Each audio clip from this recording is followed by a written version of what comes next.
Okay, looks like we're live. Just give me like 2 seconds to get everything set up here. And also make sure I'm streaming on the right platform.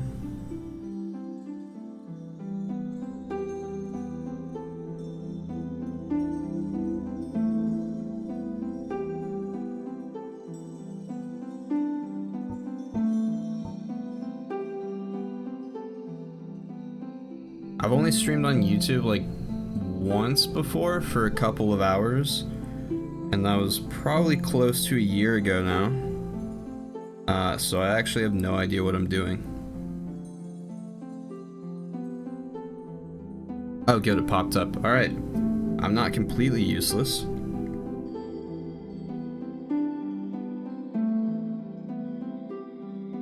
Alright, I think it's fine. Cool. Let's get started then. My game is completely muted for some reason. Hold on. There we go. Alright. So hopefully like the audio and everything is balanced enough. If it's not, you guys can just let me know. So I was trying to figure out a way for the last few days to get some kind of like chat replay on Twitch, in the VOD at least, and how to like post that on YouTube. And I couldn't really figure out a practical way to do it, which was not good because when I stream, I like to talk to the chat, and so if there was like things that people were saying and I was responding to them and you couldn't see the chat, if you watched this VOD later on, it would have made like no sense. Like you'd just be like, who is he talking to? And apparently YouTube just has like built-in chat replay on the VODs, which I didn't know about, and hopefully it works. But that seemed like the most logical solution to our problem, which is why we're streaming this on YouTube, even though I'm normally on Twitch. But to explain what we're doing today, basically just gonna play all the Dark Souls games. I'm not gonna get through all of them today. We're starting with 1, and then we're gonna play 2, and then we're gonna play 3. And my plan is to try to figure out some kind of fun build for all of them to spice things up a bit. I think I'm gonna go with some miracles on Dark Souls 1 because I haven't done that in a while. Seems fun. Dark Souls 2, I think I'm gonna try bow only. It should be kind of interesting. And if I figure out a way to make Dark Souls 3 fun, I will let you know. But so far I haven't figured it out, so let's get going.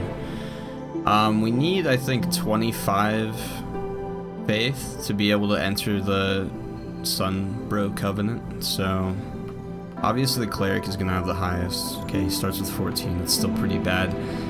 Oh, the deprived is like, wait, what? Oh, he's twice as high level. I was like, he has way too good stats to like be level 1. It's because he's not. Alright, so we want dexterity and we want faith. It looks like the thief would probably be the best choice. Alright, cool. Go with that then. He already has the master key, so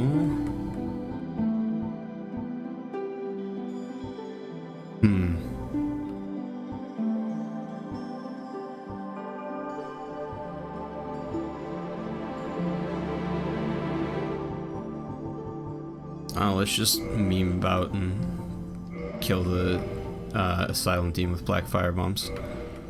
Commoner, sure. Don't care. Shaved, sure. Well, we want the right hair color though. Gold.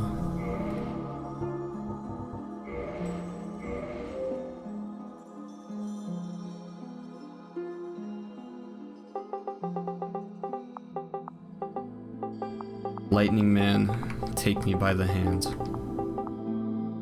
Lead me to the land. Alright. I feel like we should actually have like long hair for this. Maybe I'm feeling semi-long actually. Go wild. Wait, what? There we go. Okay, cool. I'm just gonna skip that. I don't have 2 hours to waste on the intro.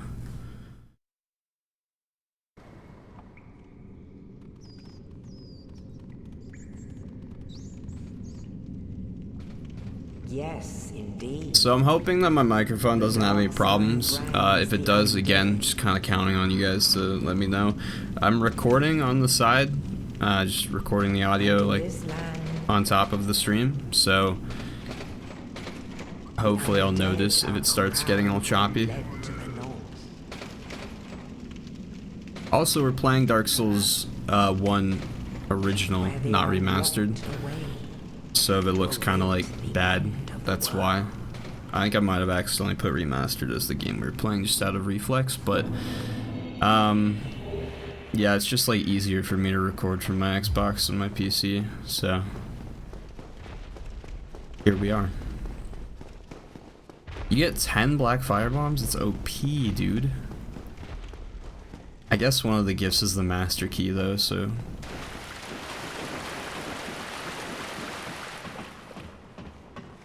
pretty much the epitome of OP. Skip a sizable chunk of the game.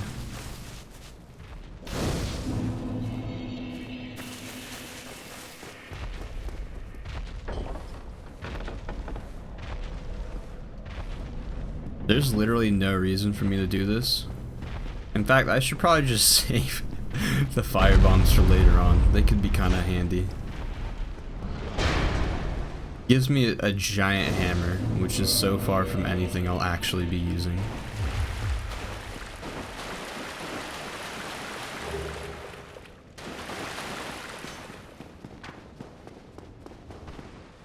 Stay right there.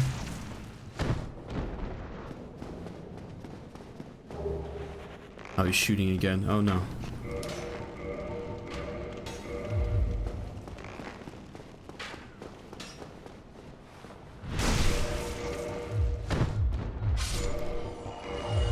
Alright, cool. Going well so far.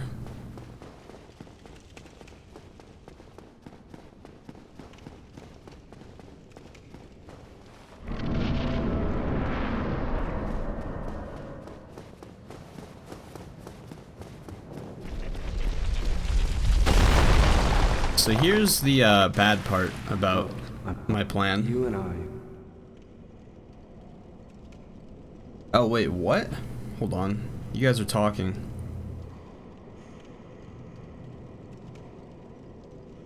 Oh, that's weird. Okay, hold on. I thought that the chat would pop up on my stream machine. I don't know how else to describe it, but it's not. Alright, let me open YouTube in another window. Sorry about that, guys. Like I said, haven't streamed on YouTube really at all, ever.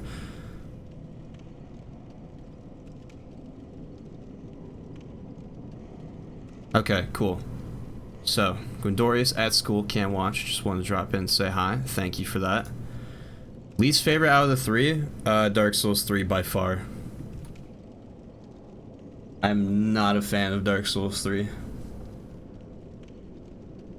Regrettably. It's like, it's weird. I think Dark Souls 3 like might be the best one, but it's just by far my least favorite to play.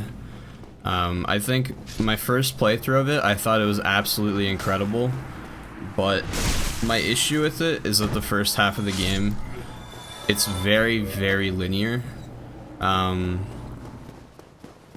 it doesn't really give you that many opportunities to differentiate your build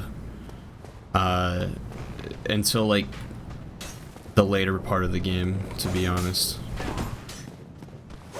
Everything kind of feels the same. I feel like everyone, like 90% of players, end up using like the Fallen Knight armor set with the Irithyll straight sword, and that's just how you play the first half of that game. And there's no reason not to, is the thing. Like, both of those items are very good. I love the second half of it though, like, and there's some awesome boss fights in it. I think the DLC is great. Like, Nameless King's probably my favorite boss fight in the series. Abyss Watchers is phenomenal. Boss-wise, I think Dark Souls 3 goes pretty hard, but The levels just, they burn me out. I don't know what it is.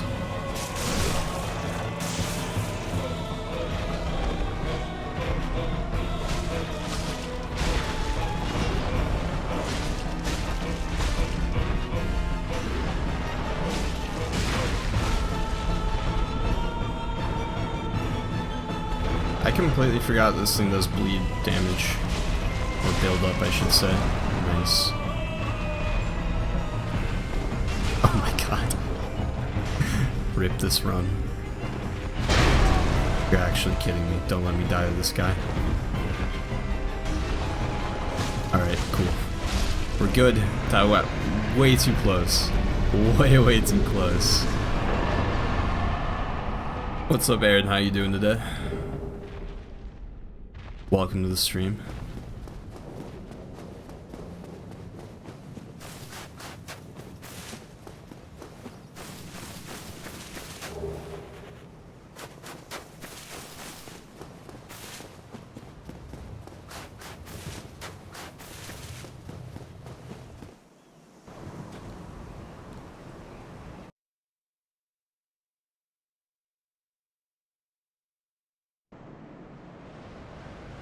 There's a plane flying by right now. I don't know if you guys can hear that. That's probably going to happen a whole lot during the stream. Fun fact, I have to cut like usually a dozen times in my videos just because I'm trying to say something and the plane flies by. Alright, I can't remember if I finished my sentence earlier because I think the like chat issue popped up, but I want to use the Baldur side sword, which means we're going to be doing a little bit of farming. That's alright.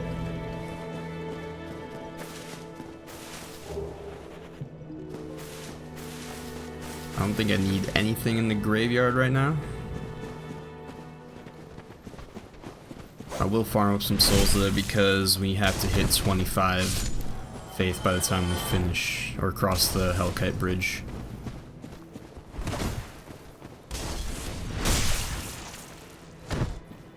So like I said earlier, you need 25 faith to be able to enter the Sunlight Covenant, and you can drop that by 5 for every successful co-op session. I think you have to be the Phantom when you co-op. I can't imagine why you summoning people would help that, but I mean, I guess we could try and put some signs down, but the problem is it's like it's right after Taurus Demon and a ways before the Gargoyles, and the Gargoyles realistically would be the first place that we could really co-op, so I don't know. We'll see where we're sitting on levels. Do I always choose a thief class? No, I actually almost never. I almost made a comment a couple minutes ago saying I don't know when the last time I picked something other than warrior or pyromancer was. I think the pyromancer in this game is probably my favorite starting class, just because the pyromancy is so accessible and easy. You don't have to level anything up. It's just like you just reinforce your pyromancy flame and you don't even need titanite shards for it. It's great. But sometimes pick the bandit. I just end up wearing the thief armor a lot of the times because it's so light and decent defense, I guess. But I just pick it up next to Capra usually.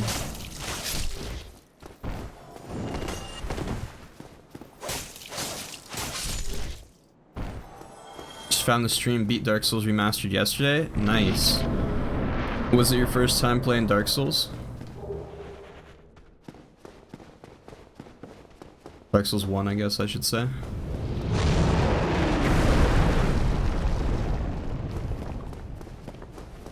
Alright, let's dance, boys.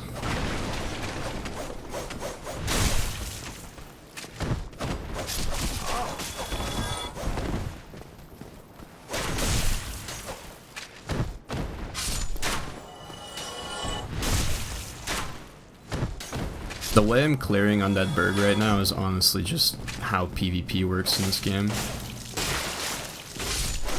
Just run in circles around your opponent as fast as possible until one of you gets a backstab. It's your first time? Nice. How'd you like it? I mean, we can rest. What the hell? Can I get another faith level, actually? We can. 15 down, 10 to go.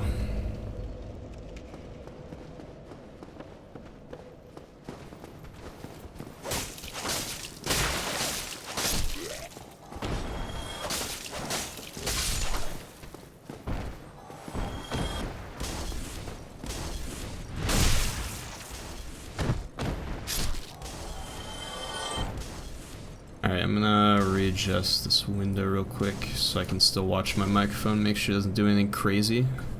There we go. You loved it? That's what we like to hear. I'm so glad Dark Souls Remastered happened. Like, the number of people... you just said you found the stream, so you might not know, but like, I made guides for all the bosses in that game.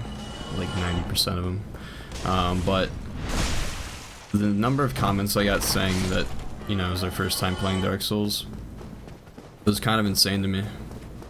I was really excited because I played Dark Souls 1 on the Xbox 360 so much, and it was cool to go back to it and see all the graphical updates and how nice it looked.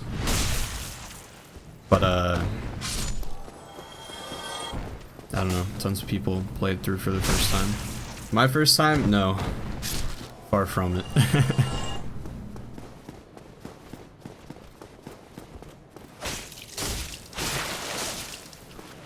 Don't drink. Bad hollow. Grab the resin.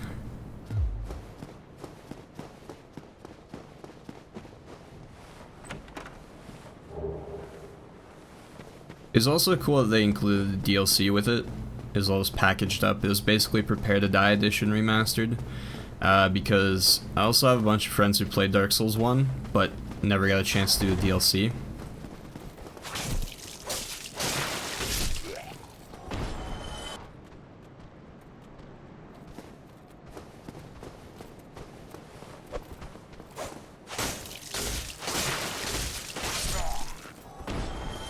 Been using my boss guides to help with the past few bosses. Nice. Which ones have you been working on?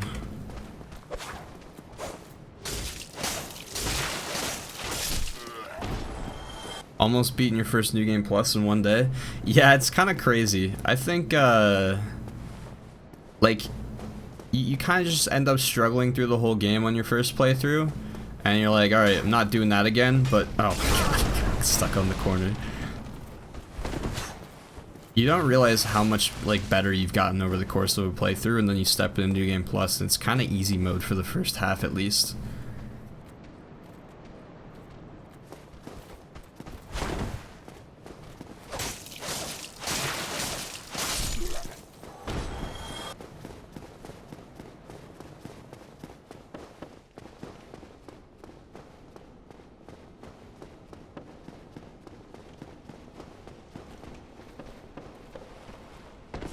Oh, I missed.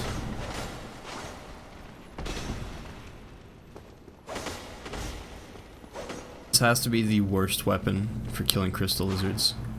Don't you dare disappear. Not now, not ever. I missed. What is that? Alright. Got the Twinkling Titanite. Probably not even gonna use it. Oh yeah, the DLC in this is phenomenal. I think it's the best part of Dark Souls 1, honestly.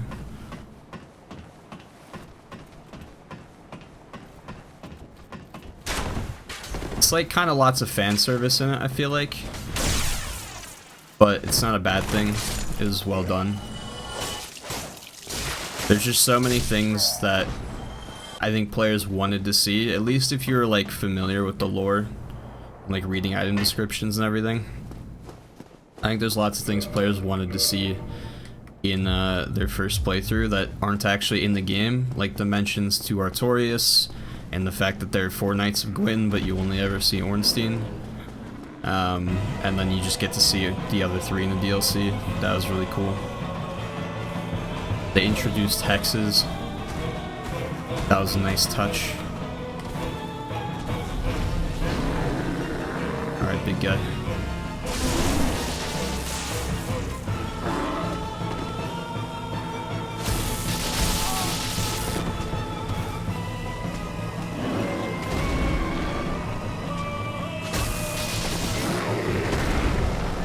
I need stamina.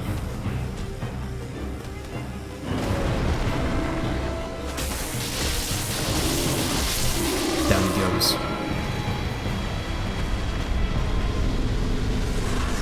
Centipede Fire Sage Bed of Chaos. Nice. I hope I could do at least something to help you with Bed of Chaos. That boss is terrible.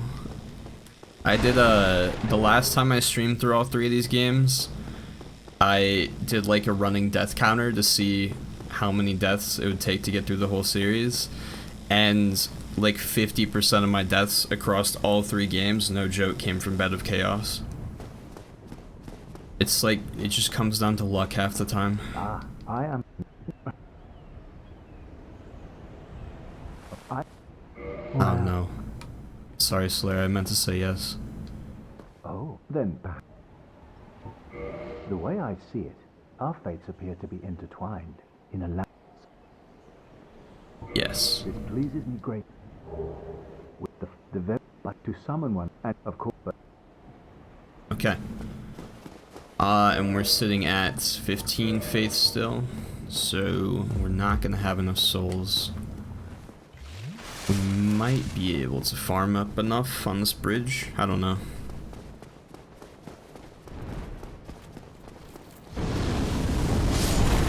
I actually made it without getting burnt. I haven't done that successfully in a while.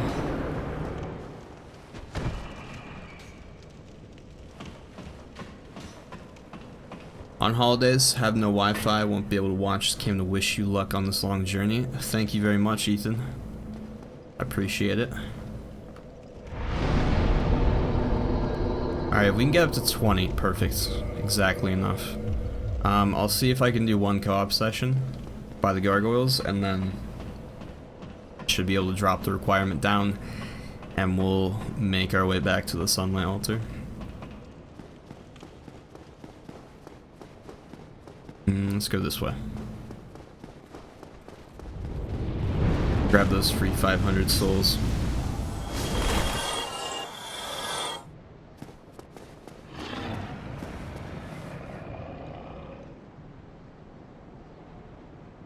Come on down whenever you feel like it.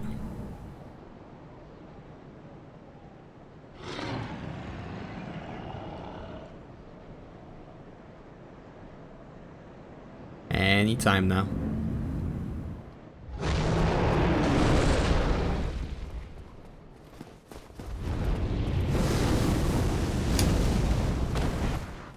I see how it is.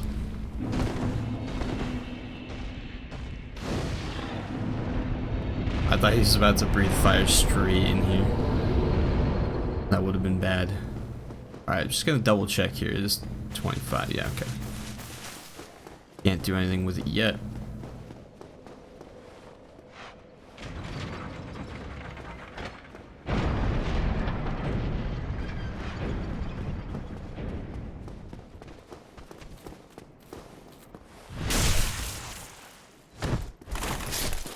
Alright, and then we're just rolling through here. I don't need any items. Get straight to that blacksmith bonfire.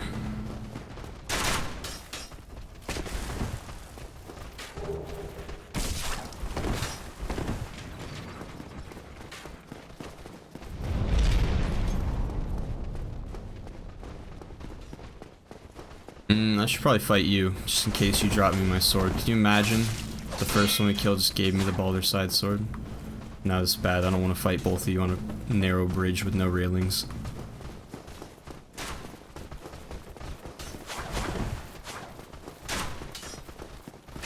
I haven't decided if I'm just going to sit here and farm until I get it, or if I'll just suck it up, move on with the game, grab the gold ring and Sun's Fortress and farm it there.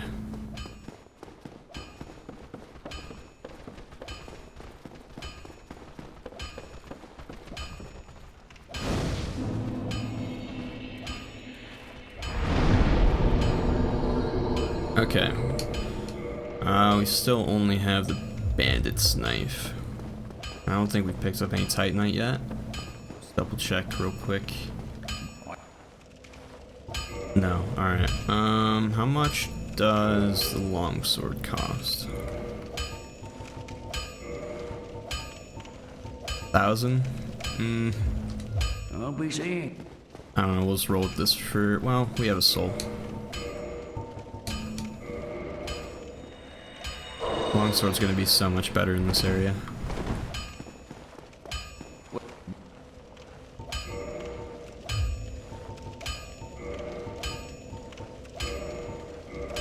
Go. Go get yours. Don't have enough strength. How much do I need? 10? We have 9. Alright. That's alright.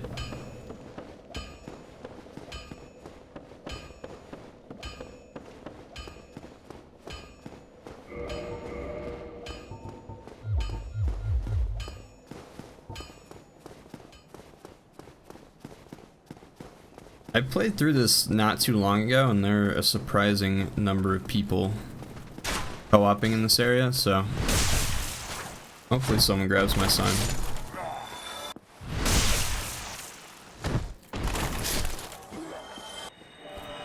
We only need 1 kill, and it'll lower the faith requirement by 5 levels, so.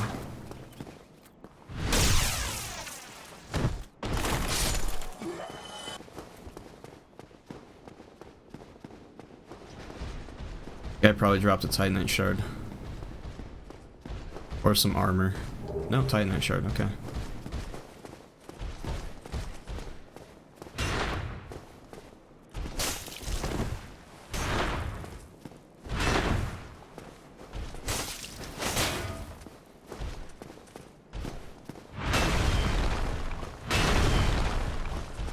Am I medium rolling now? I am. Unacceptable.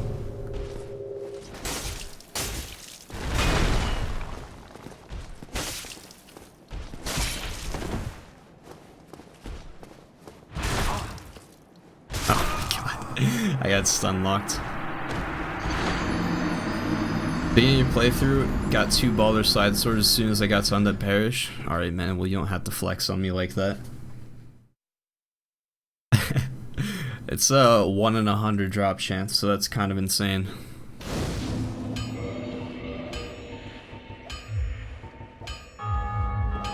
There we go.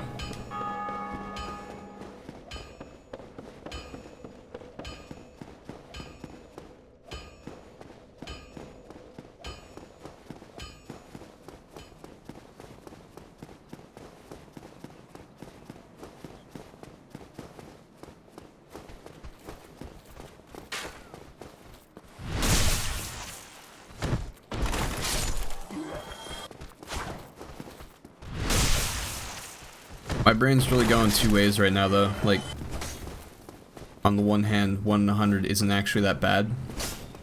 At least compared to the drop chance of some things in other games. But also it's enough that maybe I don't want to farm it right now. This guy is annoying me.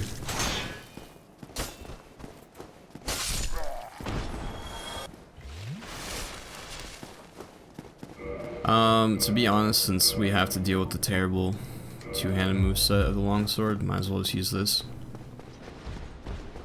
Maybe we can bleed him.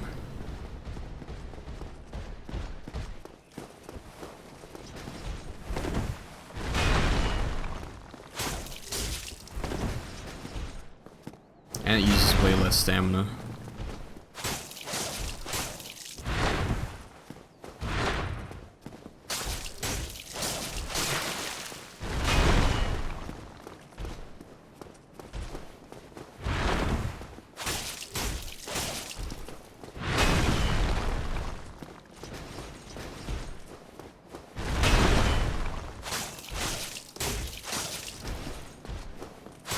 I don't think we bled him yet. They might not. Oh, there we go. I spoke too soon.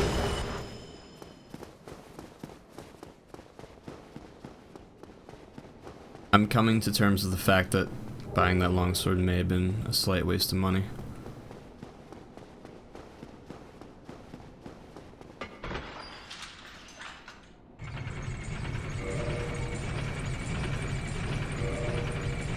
I just don't want to have to get that close to the gargoyles for one, and also these horrible, like, super buffed hollows up here from the wizard. We'll go back here for the extra Estus, I suppose.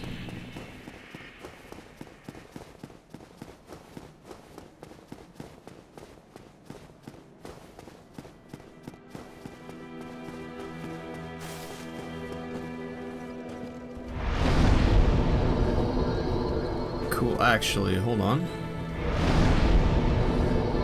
Bang, 10 strength. We're good. Got that nice poke now. That's gonna come in handy.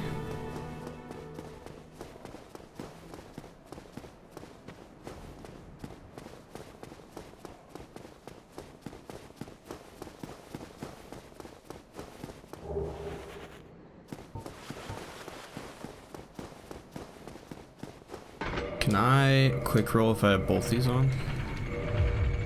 I can. Alright.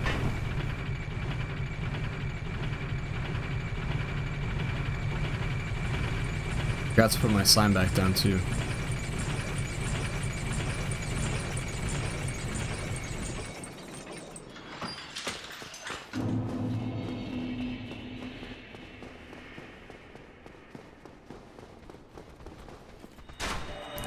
Also forgot I rested at the bonfire.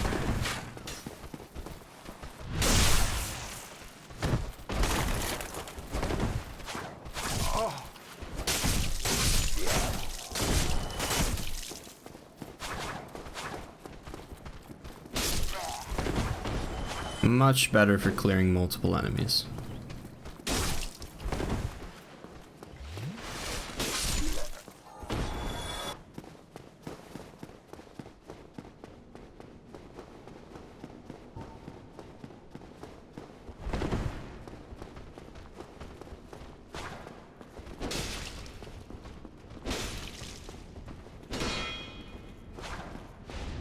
I'm curious what part of his shield I just hit there, considering I barely nicked his toe.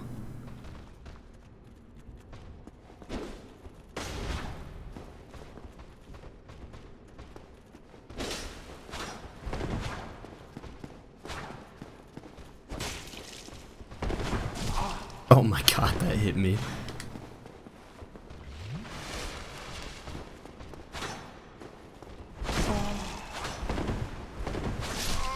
I suck.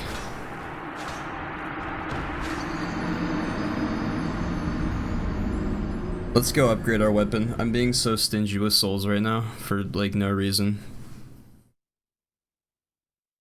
In my head I was like, I'm just not gonna spend any. Just gonna work with what I got until we get the Baldur's Side sword, and then we dump everything into that, but there's really no reason to impede my progress like that.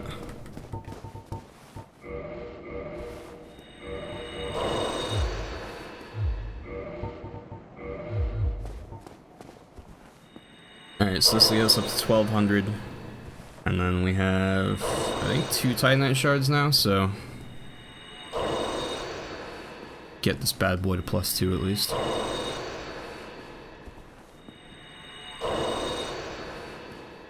Probably need some more souls, but those are not hard to come by.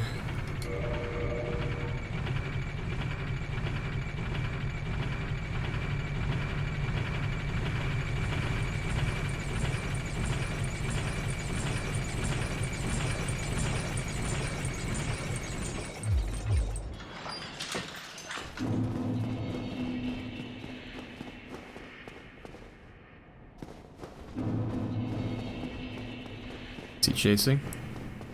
Nope. Alright, let's farm up these guys real quick.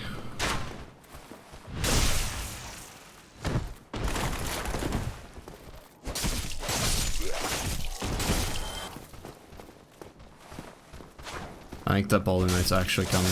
Yep. I heard him. Oh my god, roll. You fool. I have no poise.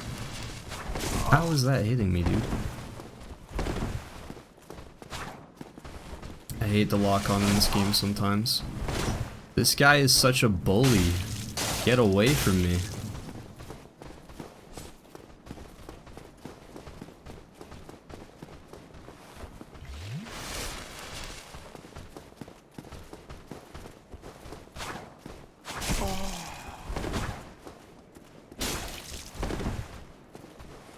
I remember the first time I played this game, these guys were like Black Knight difficulty level to me.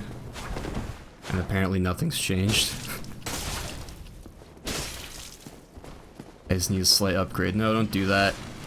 I hate you.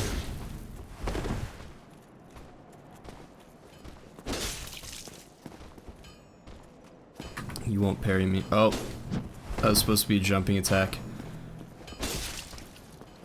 There we go. Wow. My greatest foe yet. And a free Titanite shard.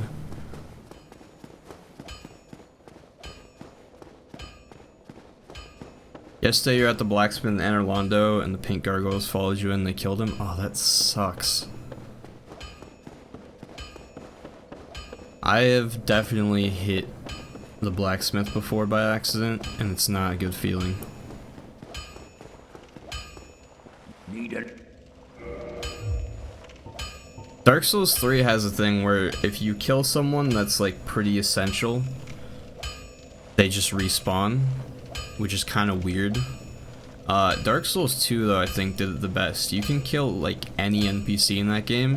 I think it actually works on every single one. And when you kill an NPC you can buy their armor from another NPC. So if you want their set, it's like the only way to get it usually. But then you can pay like 15,000 souls to revive them. And you have to do it every time you like reload the area, but you can kill someone, get whatever you wanted out of killing them, and then for just like a small price of 15,000 souls, which in Dark Souls 2 especially is not a lot. You get so many souls in that game. You can just respawn them and they work like normal. It's great. There's just a gravestone that appears where they died, and then the ghost floats out of it, and you can talk to him.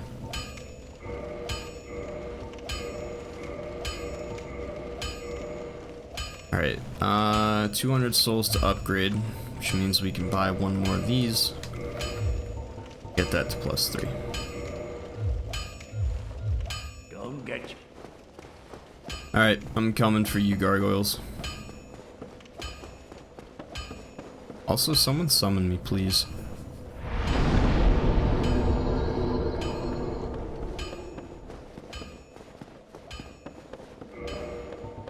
It takes 400, or no, that's just how many I have.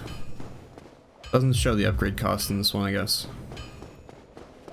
Pretty sure the gargoyles drop 10,000 souls, so even if no one summons me, I should be able to just get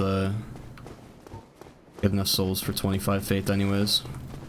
Just joined the stream, what did I miss? Not much. I've died to a Balder Knight a couple of times because I was being greedy and didn't want to spend souls upgrading the sword. And then got sick of dying, upgraded the longsword. And here we are, about to square up with the gargoyles.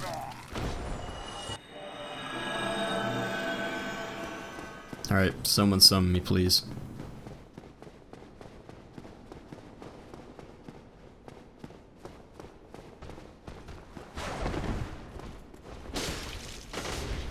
Yeah, I didn't hit that hard last time, did I?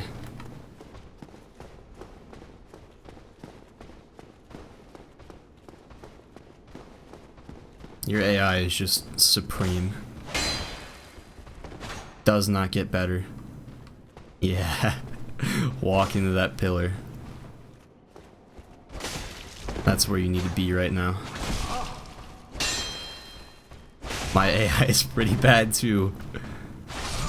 That didn't actually just happen. He just stands there inside the pillar for like a whole minute. Dude, how many times am I gonna die to this knight? What build am I going for? Faith Dex. I want to get the Balder side sword. I want to buff it with Sunlight Blade. That's all I know so far. And throw some lightning spears as well.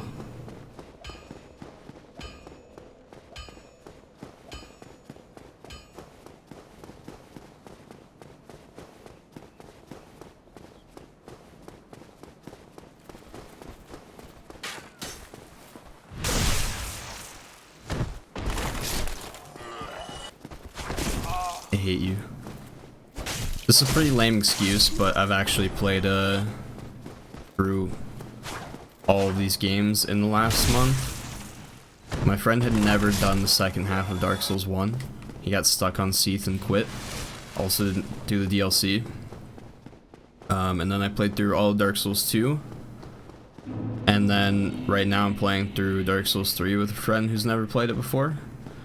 And the roll timings on all three of those games are distinctly different. And that's my excuse for being so bad right now. Just gotta get warmed up and it'll be fine.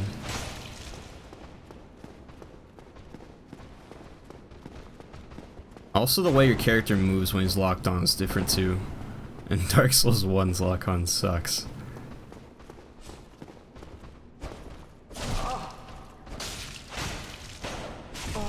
Don't do that. Oh my god, no!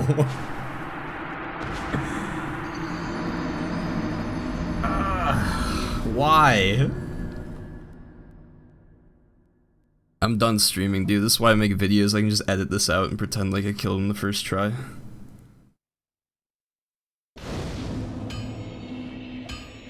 On my way to beating Dark Souls 3 again, so it's a pleasant surprise. Hell yeah.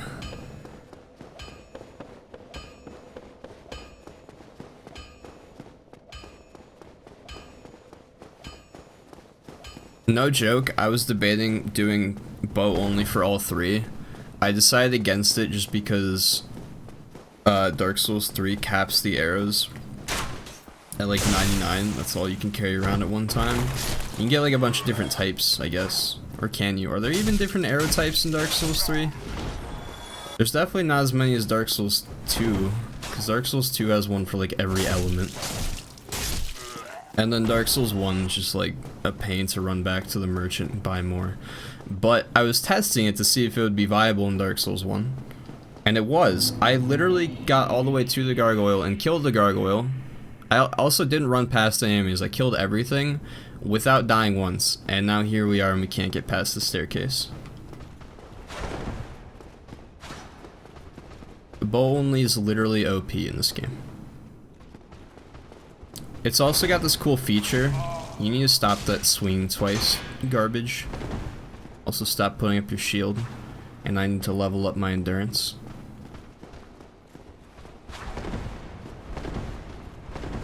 I hate you. I literally hate you.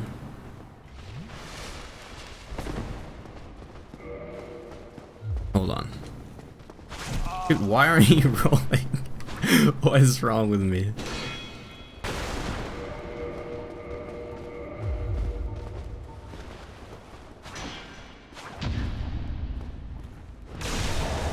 Am I just playing Dark Souls 1? No, I'm playing all three of them. If we can get through Dark Souls 1. I mean, jeez. I'm gonna do bow on Dark Souls 2 for sure. And as I said in the beginning of the stream, if I find a way to make Dark Souls 3 fun, I'll let you guys know.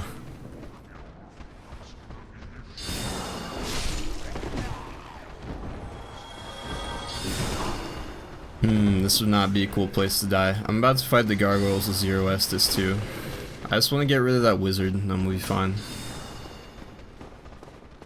I'm actually amazed at how sloppy I'm playing right now.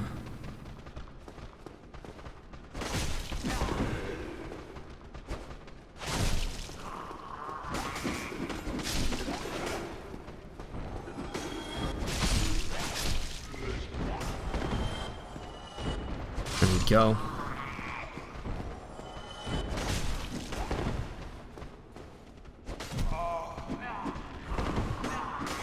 I need some poise too, really bad. I might go grab the wolf ring actually.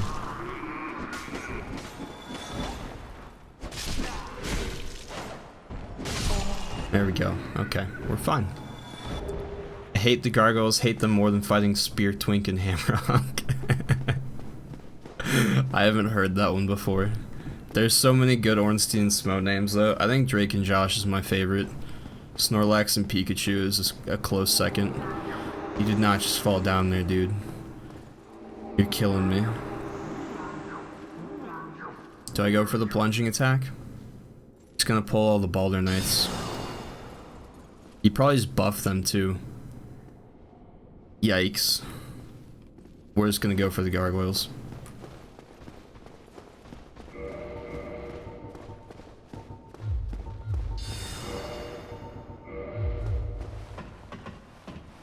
Guess not a big fan of 3. Not really, no. I think that the replay value on the first 2 is much higher. I talked about this already a little bit earlier in the stream, but I just don't think Dark Souls 3 is nearly as fun to replay. But funny enough, my first playthrough of it, I think it's incredible. Like, it's just one playthrough, I think it might be the best one. It's weird. Medium rolling. No bueno. Probably don't need a shield for the gargoyles.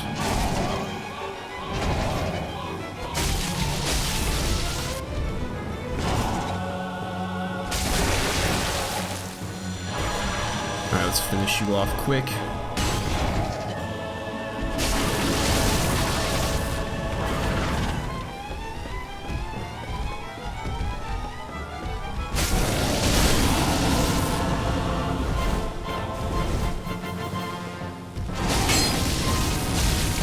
Oh, don't turn your head, okay.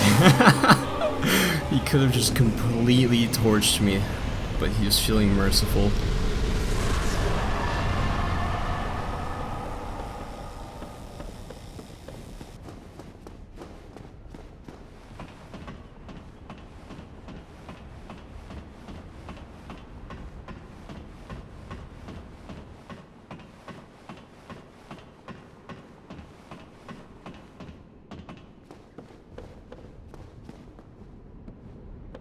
Gotta go soon, good luck and praise the sun. Hey, same to you, Aaron, thanks for stopping by and watching for a bit.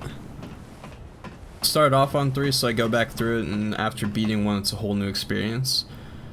Beating Dark Souls 1 or like beating Dark Souls 3 once? Because I suppose like a second playthrough too is cool, because you clean up and like hit up the stuff that you missed on the first one. But here, I'll just keep talking about it. I'm probably gonna make a video on this afterwards. I want to play through all 3 of them again, so it's all fresh in my mind. But I wanted to do maybe just ranking them and explaining why I think of each game, what I think about it. But I also wanted to do a video about why I like Dark Souls 2 so much after being Dark Souls 1. Gotcha. No, I mean, there's definitely some things that it does right. Like, I don't think it's a bad game at all. I think it's great. But, I think Dark Souls 2 is pretty unanimously accepted as the worst one in the series by the whole Souls community. And funny enough, it's honestly my favorite one to play. I think it also gets a little weird when people start arguing about which one's the best, because people tend to think that the first one they play is the best, which totally understand why that is.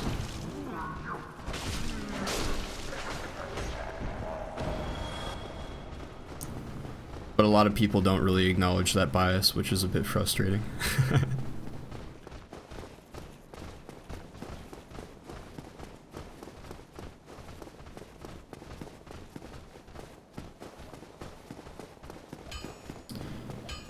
What's up, Flavio? I'm sorry, I don't know how to pronounce your name. But how are you doing?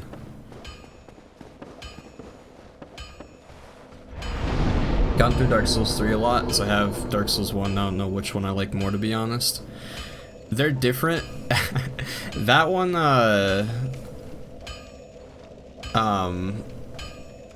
That's tough when you're comparing 1 and 3 too, because I think that Dark Souls 1, the first half of Dark Souls 1 is phenomenal, and the quality severely drops off in the second half.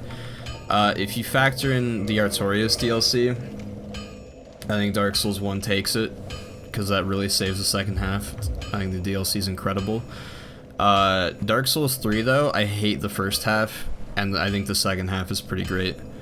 My issue with Dark Souls 3 is that the first half always feels the same to me build-wise. I don't think there's very much opportunity to make your playthrough different until you get like to Irithyll and beyond. And I think it's mostly because they kind of like, what's the word I'm looking for?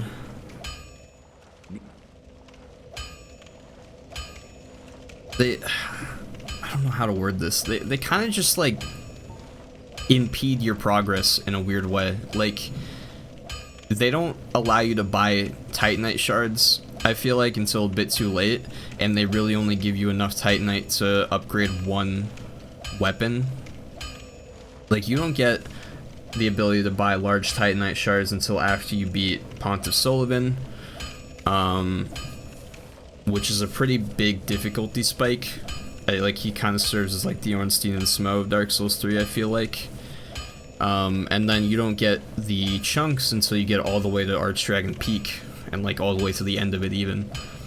So there's that, and then also I just don't feel like you get as many souls. Like, you level up a lot slower than you do in 2. Whereas in 2, it's a lot less linear at the beginning. Like, you can go to Hades Tower, you can go to Forest of Fallen Giants. If you're insane, you really could just farm up some souls and go straight down into the gutter. And then those areas branch off, and there's just a lot more like freedom in how you tackle the early game. And on top of that, I think you can get builds set up way faster, and there's way more like viable options. I don't think there's like a non-viable build in Dark Souls 2. Whereas in 1 and 3, there are plenty of builds that I don't think are very viable. Anything's viable if you believe enough, but like, realistically, you're not gonna have a fun time with certain builds. All right, we need to go back to the Sunlight Altar. I hate to, you can see why people like it, just can't. I want to so bad. I don't know what it, well, I kind of do know what it is about 2 that I really like. I think, first of all, just the ability. I love the RPG aspects of the Dark Souls games, so the ability to make any build is really fun to me. I think that the like fashion souls in Dark Souls 2 is really cool. Like, I can make whole builds just based off of like a certain looking character, which I don't think that you can do as well in Dark Souls 3 especially.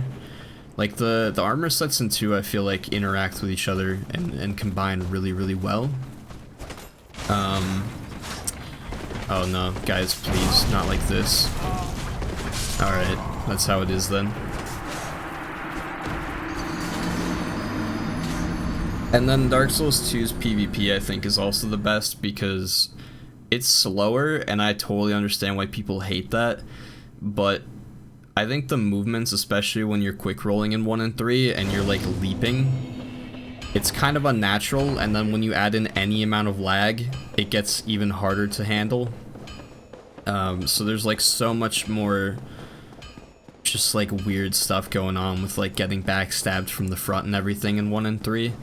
Whereas 2, I think the movements, since they're a bit heavier, feels like there's a bit more weight to it. It's easier to like understand where your opponent's about to end up when they roll. I don't know. It's kind of hard to explain, but I like the PvP in 2 the best. What Souls game did you play first? I played 1 first. I actually played 1 in like 2013 instead of, I didn't mean to press that, I just wanted my souls. Instead of 2011 when it came out. Actually, no, I take that back. It came out in 2011, I don't know like what month, but so did Skyrim, and I played it on my friend's PS3. But he had both Skyrim and Dark Souls, and I hadn't played either of them yet. And obviously, I played this for like an hour, and I was like, oh, let me try Skyrim, and then didn't get off of that for the next 4 months. Didn't even eat or sleep, true story. But then, it was free with the Xbox 360 Games with Gold service. If you don't have an Xbox, you might not know what that is, but like every month, if you pay for Xbox Live, there's a couple free games you can get. So, Um, yeah, it was free. Downloaded it, loved it, and then by the time I was done with it, Dark Souls 2 came out, so then played that, and then 3.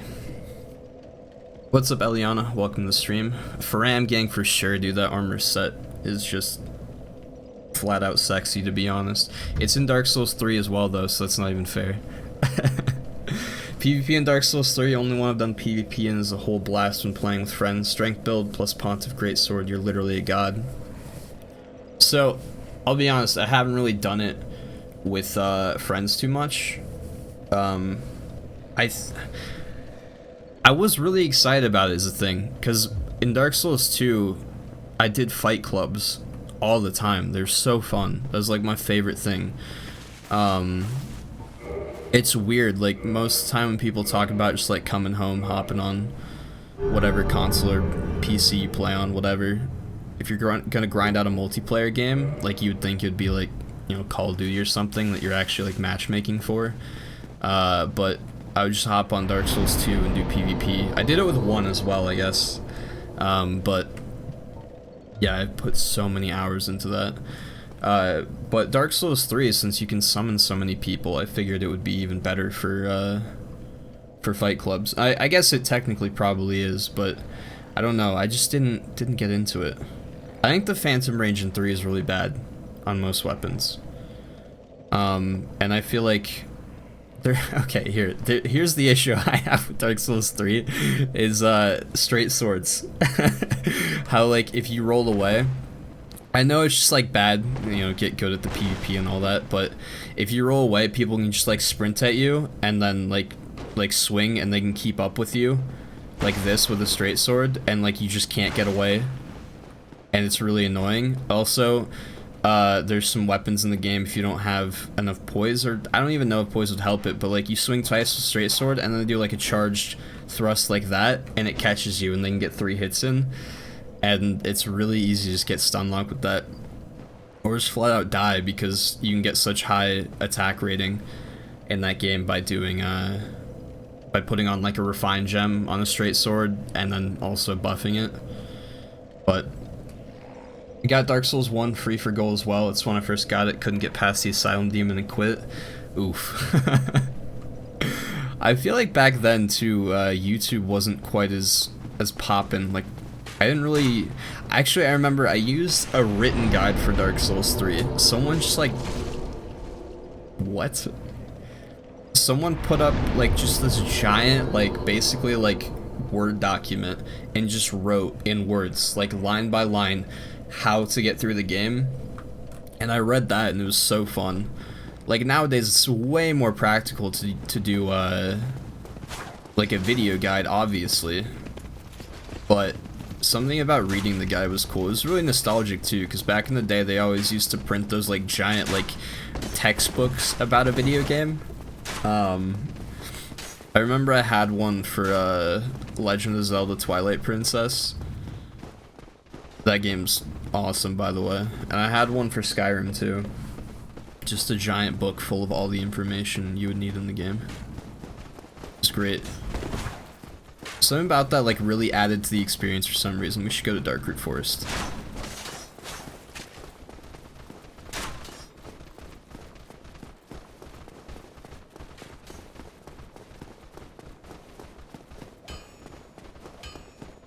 So everyone watching, what's everyone's favorite Dark Souls game? Just all you gotta do is type a number, 1, 2, or 3.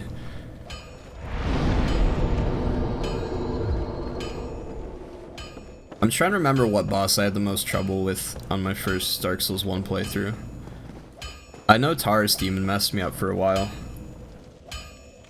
Little did I know I was only dying because the lock-on sucks in this game.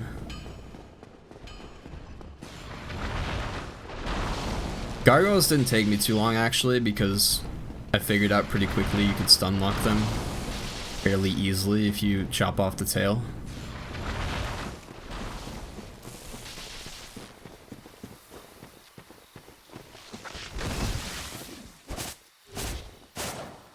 Oh my god, Duke's Archives took me forever to get through, that's right.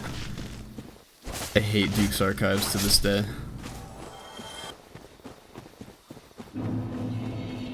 Let's go grab the Grass Crest Shield.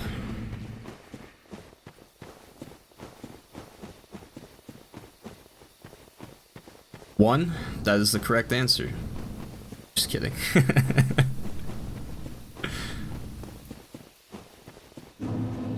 Got lots of DS1s coming in, nice. Yeah, it's probably my favorite too.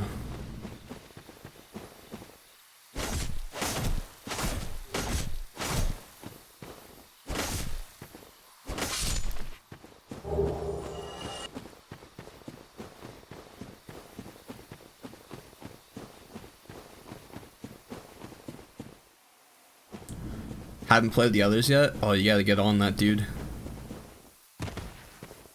I think, I know lots of people say 2 sucks. I really, really like 2. But it is very different to the other ones. So, like, depending on the reasons why you like Dark Souls 1 and 3, you might not like 2. But I think if you play 1 and 2, and then 3 last, some of the callbacks and, like, fan service in Dark Souls 3 is pretty cool. Especially the last fight in Dark Souls 3. I had so many people who didn't play Dark Souls 2 be like, oh, that fight was kind of lame, and like, you have no idea how cool that fight was, though. Oh, please, no.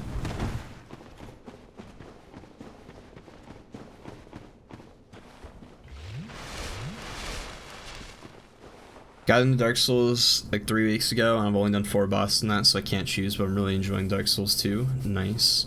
Hated Tomb of the Giants. That is understandable. I appreciate the concept of Tomb of the Giants from like a game design standpoint, but it is super frustrating when you first go through. There's this weird thing, like your attitude changes with Dark Souls games the more you play them. Oh, I was here for the shield. I don't even need the knight. There's lots of areas that people like complain about. I don't know why it's taking me so long to roll. It's probably just because I'm playing the 360 version. Backwards compatible. I don't know. But there's some mechanics like Tomb of the Giants, how it's all dark and like there's those skeleton dog things that just one-shot you, completely annihilate you. And if you're still like in that mentality where like losing your souls is the worst thing in the world, it can be super frustrating. But the more I play through them, like, if I die and lose like 100,000 souls, it's not even a big deal half the time. But I remember first playthrough, like, at Dark Souls 1, like, going through Sun's Fortress and just losing all my souls because of the swinging axes, for instance. Ridiculously frustrating. Nothing hurts quite as much as that.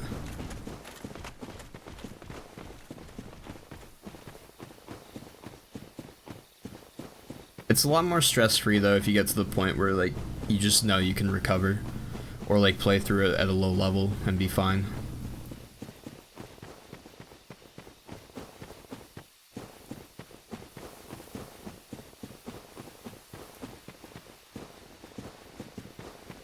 Alright, I think we'll probably just go knock out the Moonlight Butterfly here.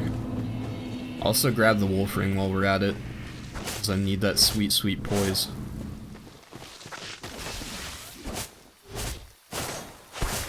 I'm probably just going to try to get to Sun's Fortress as fast as possible, and we'll farm out the Baldur's Side Sword there.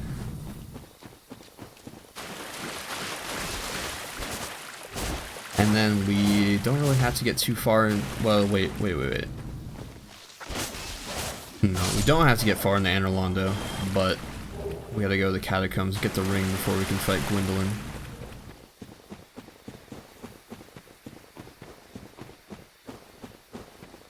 I think you can actually just kill Guinevere, and then Gwendolyn's boss unlocks, maybe? Boss fight, I should say. I don't know. I want Sunlight Blade before I take on Ornstein Smo, though, I guess, so... Probably just go to the Catacombs. If I can even remember where that ring is. It's like all the way at the bottom. In that dark, forbidden corner of the Catacombs that no one ever goes. And for good reason.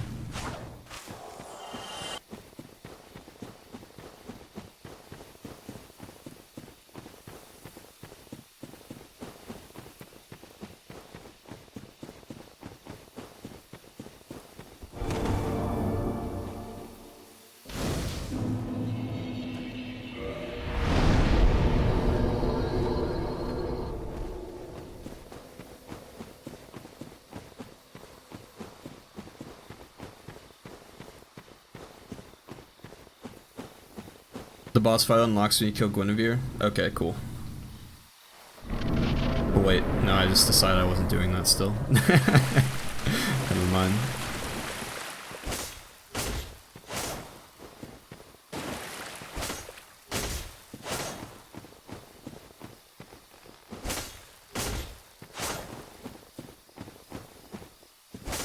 Just a little bit more. Lumberjack gang.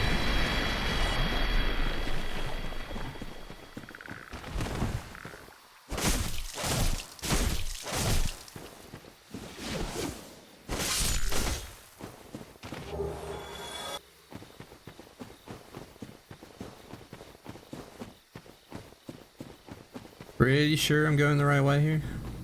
Yeah. There's like no other way to go. Wolfring's in like a cave here, right? Yeah, there we go. Oh, there's like a big soul over here too, I think, actually. Maybe it's like a totally regular soul.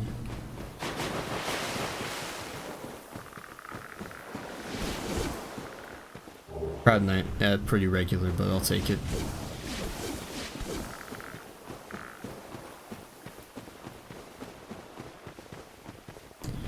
Alright. And then up we go.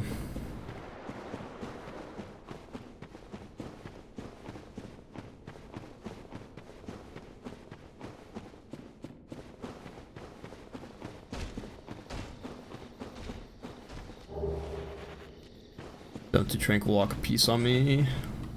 For free. That's how it's done. That didn't hit me. I disagree.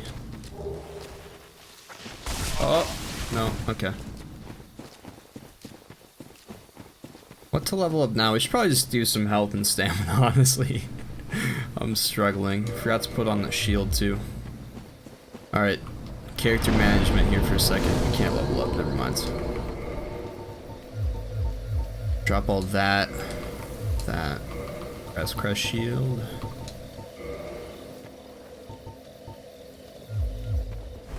Medium rolling, what a bummer.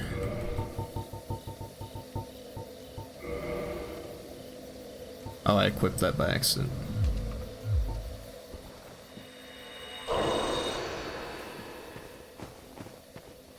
I don't think it's very likely. Oh, I'm an idiot. I forgot to go get the Ring of Favor and Protection too. Yikes. Alright. Level up. A little bit of endurance. Got me fast roll now. Didn't think so. Alright. One last thing. First Halloween. And then we're just gonna get Witch Beatrice, and she can solo the butterfly for us.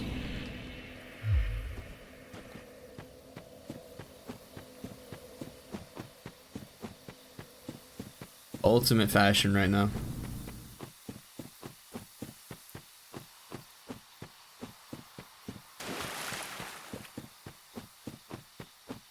We'll swing back and grab the Elite Knight set on the way out too. I think I might end up wearing that.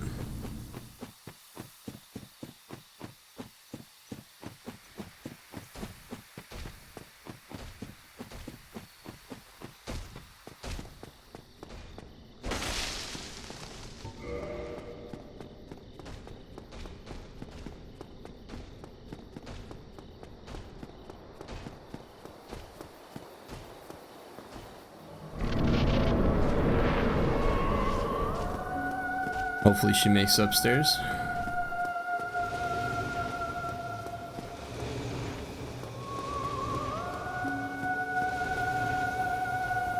Is she?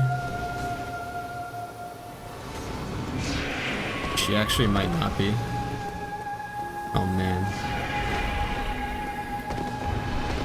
Oh, she's stuck. No! Alright. Well, that happens sometimes.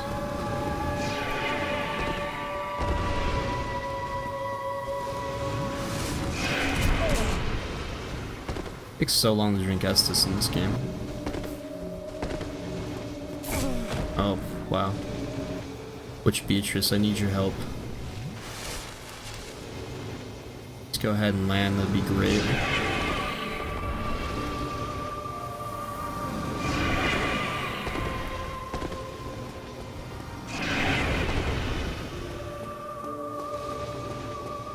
I can't believe she's gonna do this to me. Not even coming to the boss fight. Now the boss has twice as much health. Ugh. You hate to see it.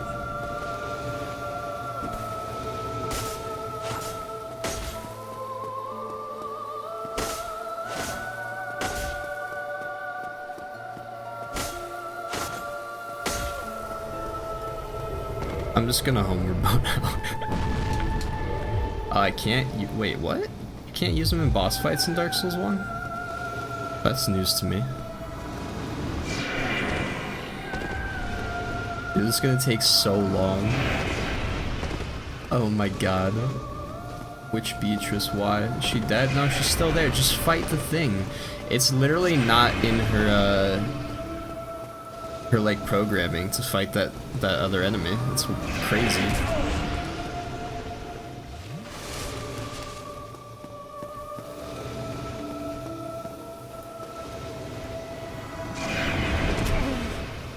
Bad rules all around.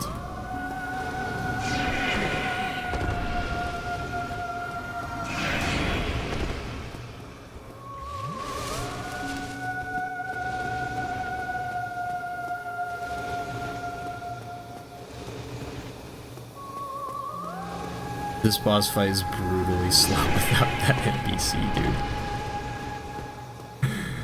Oh my goodness. Look at that damage. Wait a minute, wait a minute, wait a minute. Hold on. We have something for this exact scenario. Can I toss a black firebomb all the way up there? Yeah, stop moving. Okay, alright. We might be able to do this still.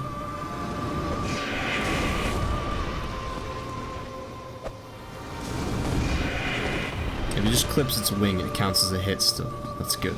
Good for us. Oh, you just keep baiting me. Wait for me to go into my throwing animation. You're like, I'm gonna do the darts now.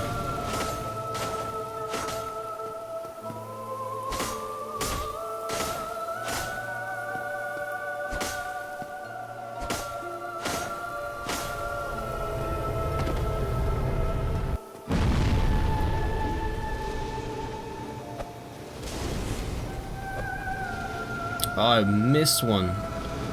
Critical mistake. Ow. Alright, if I get hit again, I'm dead. All this was for nothing. Oh, that's it. Okay. Wow. Died like 5 times to the Balder Knight in Undead Parish. Died in the Moonlight Butterfly. 1 attempt on the Gargoyles. With like, only used like 1 Estus, I think.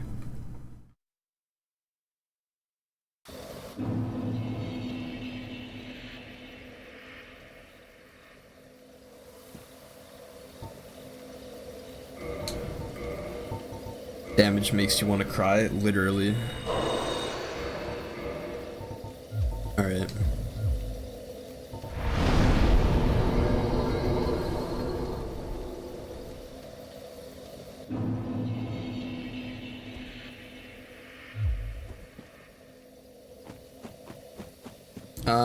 Let's just try it again. We'll kill that knight at the bottom and make sure Beatrice gets up.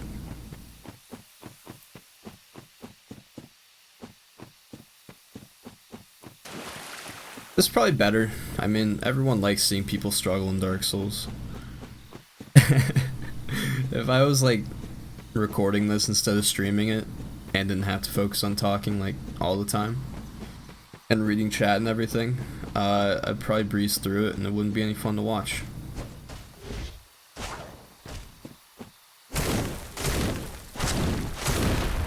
Starting off with the Tranquil Walk immediately, I see. That's a bummer.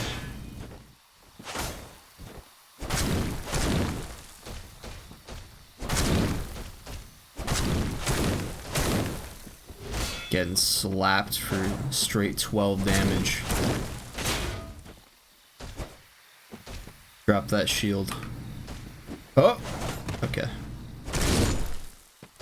So bad, like it's at +3, it's not like it's unupgraded. I mean, they're not taking, like, any damage from anything that's not, crush anyways, but... Go get the Lord Vessel? Will do. Got a couple, bosses in the way, though. Alright. We're gonna climb these stairs together. Me and you. Alright, you're off to a really bad start. You gotta walk around the corner. Okay, cool. Yeah, okay. Nice. Okay. 3 flights in a row. Let's get it. Can we do 4? Yes, I believe in you. That's 4. 5? 5 is tough, I know. You are here, and only one last one. All you have left to do is press a single button to go through this doorway. And then we win. About to go struggle in the Dragon Slayer armor. The boss one or the DLC one? I guess they're the same, but...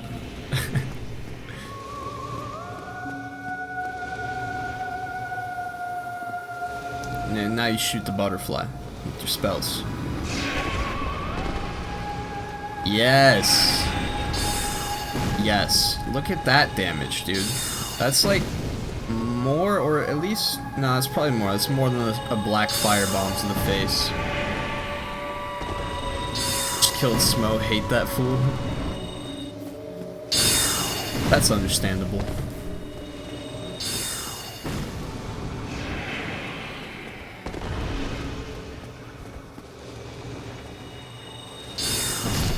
Yeah, see, that's easy as that. That's why we got her last time. Why no Drake's sword? Didn't really feel like buying all the arrows and everything to do it. I guess it would be doing twice as much damage right now. I don't know. Well, also it takes 16 strength, I think. I could two-hand it, but didn't feel like investing that much either. Going for a dex build. And the third reason, there's so many reasons, such a deep decision. But I was considering I want to go for the Baldur side sword this playthrough, and I was considering just farming the Baldur Knights in the Undead Parish for it. Haven't done that yet, but back when we were passing the Drake sword, I assumed I was going to, so we're gonna swap it out like 5 minutes later anyways, but, you know. Don't have the DLC on PC. Gotcha.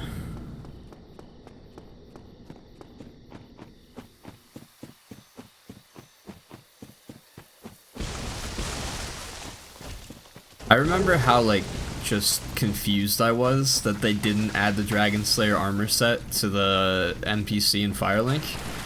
I was like, it's the only enemy in the entire game that's just armor, and you didn't let us have his armor. At least they put in the DLC, but that was such a weird decision.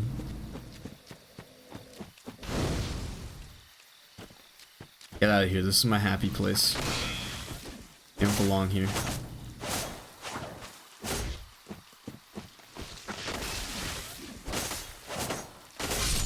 There we go. Alright, a little bit of health, and then... we have an attunement slot. I suppose just do a bit of dexterity. We'll wait on that for now and just do a bit more health.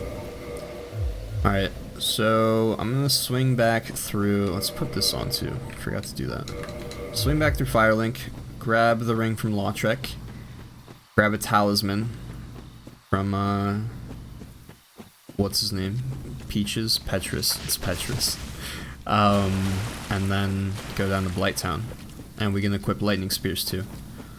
Get some upgrades. And then after Blighttown we can go through Sun's Fortress, grab the gold serpent ring, farm out the Baldur side sword. It's gonna be great. We're riding the struggle bus right now, but our stop is coming up soon. Welcome back. I'm a relatively new player. If I want to make a strong build, what stats do I invest in? It really depends. I mean, any build can, like, be strong. Like, it just depends what your playstyle is. Like, I'd say there's, like, I don't know, 3, 4 5. There's several main builds. It just depends which of like the offensive stats you want to go into. You know, you could do strength if you like big heavy hitting but slow weapons, dexterity if you like the quicker ones that take less stamina. Then you got like intelligence if you want to go for casting spells, faith if you want miracles, and then you can also just mix in some pyromancy if you want.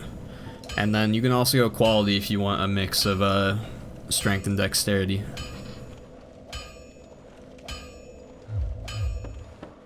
What weapon are you using right now? You said you just beat Smo, so I assume you're a little ways into the game, obviously.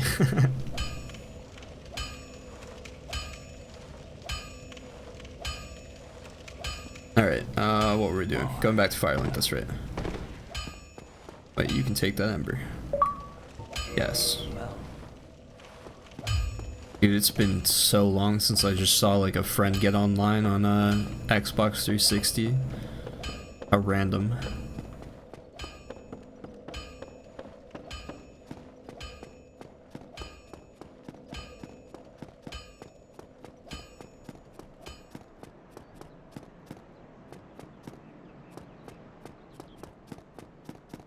Yeah, strength, health, and stamina is always a safe bet, but I mean, just depending on what weapon you're going for, you could swap out the strength for dexterity or level up a little bit of both. All just depends what weapon you're rocking right now. But if you let me know, I could recommend some stat allocation.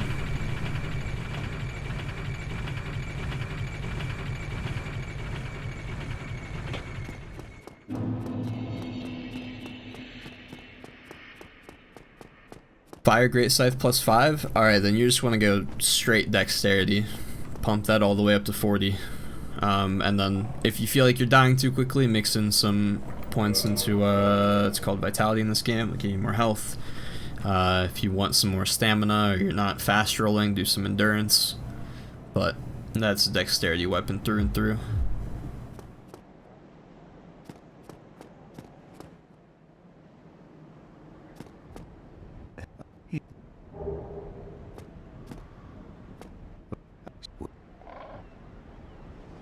That is a ship. Speak to me. Oh, I have to enter the covenant to... Oh, that sucks. Oh. Very well. Ah, yes. Have to run all the way back now. Or maybe we don't, actually. Now.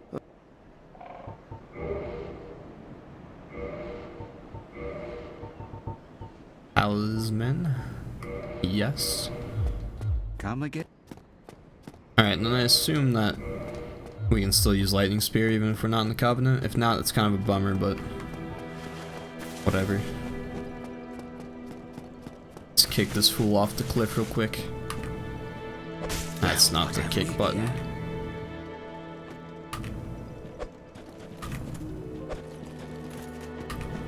Dude, what is with like the delay on my buttons right now? Oh my goodness. Are you sure about this? No, I'm not.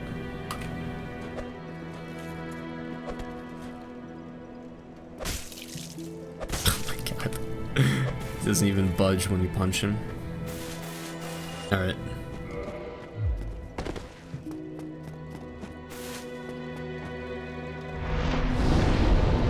You're putting in the strength? It's all good, man. What's your strength at right now? It's not gonna help, like, it's not good because it's not gonna help your damage with the Great Scythe at all, but, I mean, it's alright, you can always just level up more dexterity as you go.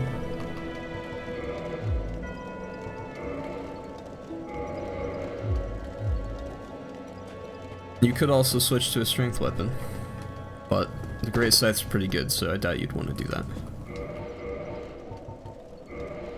Am I forgetting anything here? No. Put the, yeah, talisman right there. Dude, the lightning, all the miracles in this game. Dark Souls 1 looks so good. Sunlight Blade in Dark Souls 1 is so superior. Oh my god, it's at 45. Okay. Yeah, you'd probably want to switch to a strength weapon then at this point. You're gonna be hitting like a truck if you do that. 45 strength is a lot.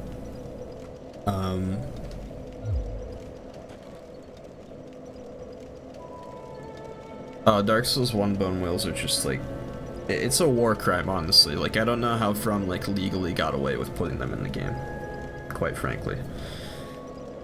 Alright, let's get a move on. I gotta save and quit. Flexing my BRB screen while I do this, just because I never get to use it.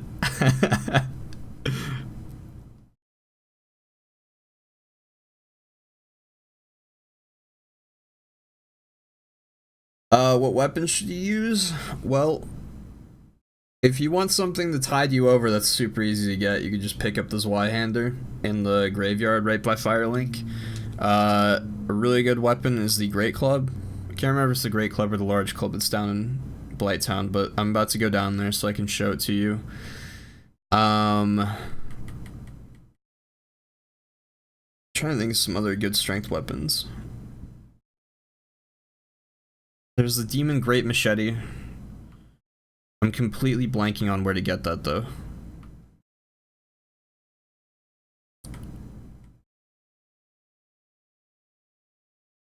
Alright, back to live. Cool. Flexed my screen. Don't have to do it anymore. Alright, Ring of Favor Protection. Gang gang. Maybe we can put on a shirt now. Nice.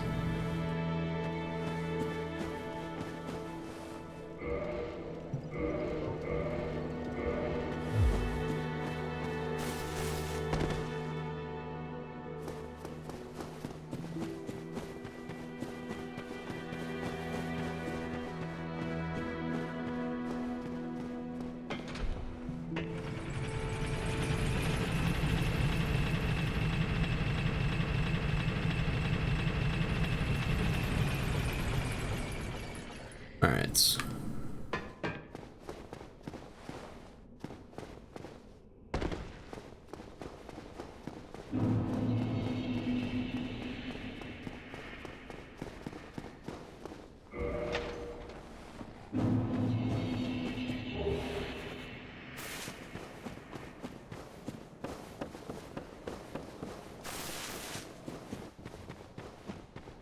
I'm not really gonna have to fight too much on the way down, so I kind of want to test one of these lightning spears on these guys. It's genuinely, like, there's such a weird, like, gate to get into the Sunlight Covenant and get these lightning spears. I'm not gonna be able to get the Great Lightning Spear or anything, unfortunately, because you just need a whole bunch of, Oh, is that another player? Wow. I don't really need you, though. Yeah, I'm not gonna co-op nearly enough to be able to get those. That's the worst part about miracle builds, is like, there's so much stuff you need from the Sunlight Covenant, and it just takes an obscene amount of co-op sessions.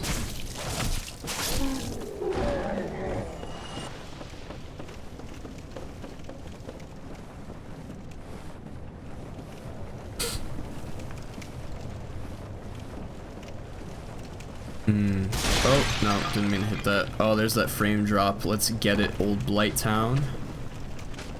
I'm just gonna go for the Firekeeper Soul right now, why not? Don't touch me.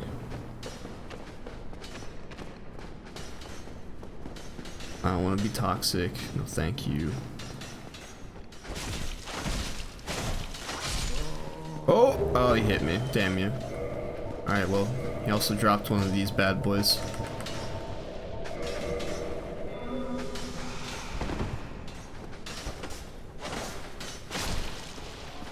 Okay. Doing a 100% playthrough? More or less. I mean, I'm gonna do... Yeah, probably. I'm gonna do the DLCs as well, if that's what you're asking about. Oh no. Alright, well, we're going for it right now. Excuse me, hellhounds. Yeah, Dark Souls 1 dogs are great to fight against. Let's make them breathe fire. actual like leaked conversation from the From Software headquarters. And we're toxic again. Hell yeah.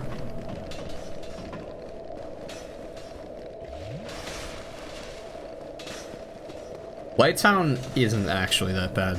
I agree with you. This part that I'm in is by far the worst part.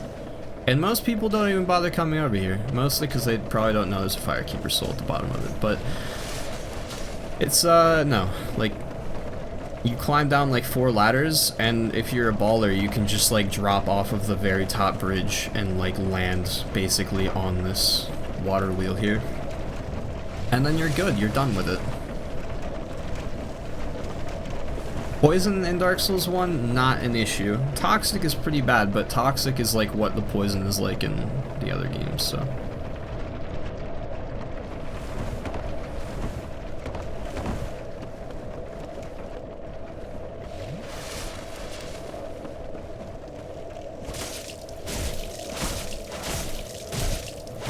Die, foul creature. It's not gonna let me rest this bonfire either yet, because she's gonna invade, so let's save some Estus for that. And hopefully I can just shred her with these lightning spears.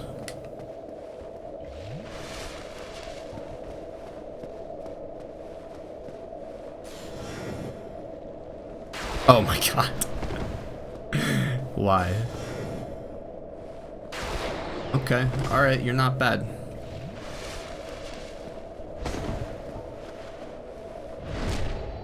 Oh, I thought I still had the knife equipped. No. Why? Oh, it's all the way at the top.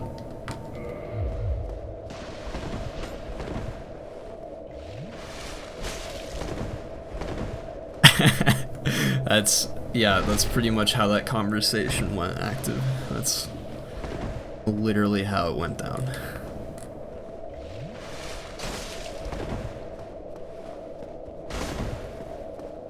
The odds of cocaine not being involved in that decision are slim. Yeah, that's the damage we like to see. And we just finish off with a little bleed. Now we run back to the bonfire really quick, because we had just enough S to survive that fight, plus the toxic. And just like that, down they go. Is Lightning Spear better than Fireball? I mean, it depends. The lightning spears scale off of your strength level, or not strength, your faith level, and then the fireballs scale off of the strength of your pyromancy flame, which you just upgrade with souls. So obviously that would factor into it, but like base level lightning spears versus base level fireballs, I'm fairly certain lightning spears hit harder, but I'm not 100% sure. I think this butcher's knife might be a strength weapon, actually. Yeah, it is. Obviously, if you came down to Blighttown, you probably killed her. You could try out this butcher's knife. It's pretty solid. It starts off with B scaling in strength, so that's only going to go up when you upgrade it.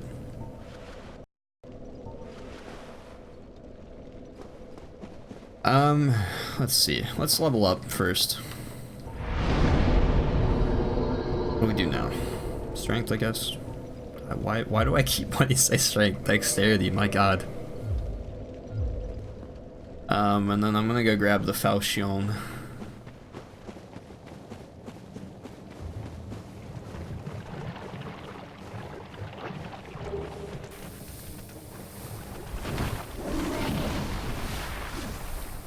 Also, people act like the frame rate issues are like, it's just unplayable throughout all of Blighttown. Just adding on to what you said earlier about how Blighttown's not actually that bad. They act like the frame rate persists through the whole thing, and it really doesn't. There's a couple of bad spots, but the only really bad one is right when you first walk in. After that, it's like pretty much fine. How do I add effects to a +5 weapon? Modify it. I think you have to get them to +10 usually, actually.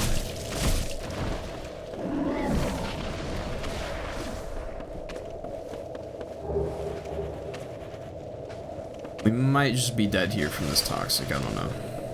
We'll see. We'll try to make it back. If only to preserve the humanity.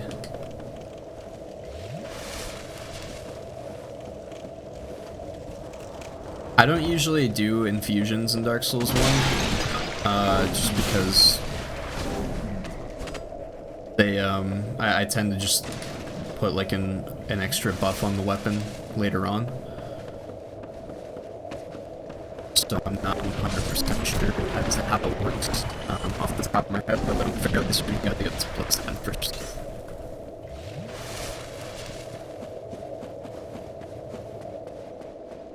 Alright, what's toxic?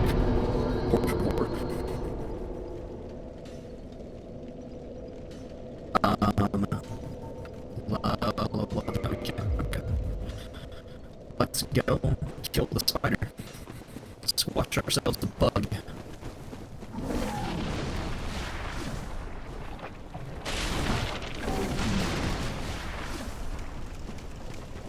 And then probably come back here afterwards and run out so much that the old demon king bridge, but nice.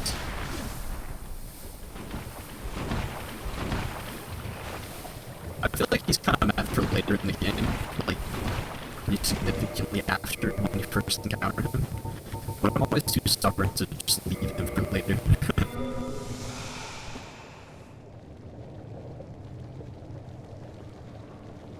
Mike's doing the thing. Alright, there we go. Should be fine now. I appreciate it. It's so annoying, dude. I had to click one button to fix it, and then... Ugh, I hate it. Gargoyle Tail Axe +3, is that a good weapon? I've heard people enjoy that. I don't know off the top of my head how well it scales off strength. I think I actually have it. Yeah, so you see, the... what's it called? Param bonus down here in the bottom left. There's, like, the strength icon, which is, like, the flexing arm. It's got a D next to it, and then the hand is dexterity, that's got a C. You want the arm, since you're going for strength, you want that to be like B, A, or S. S tier's the best, then A below that, then B, C, D, all the way down.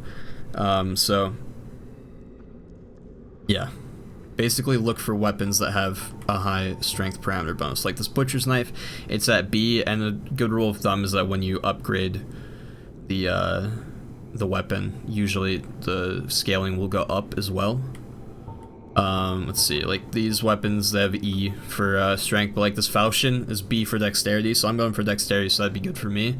But since you have all those strengths, or all those points in the strength, you want something that has good strength scaling. Anyways, feel that Mike's situation on a personal level, dude, it's brutal.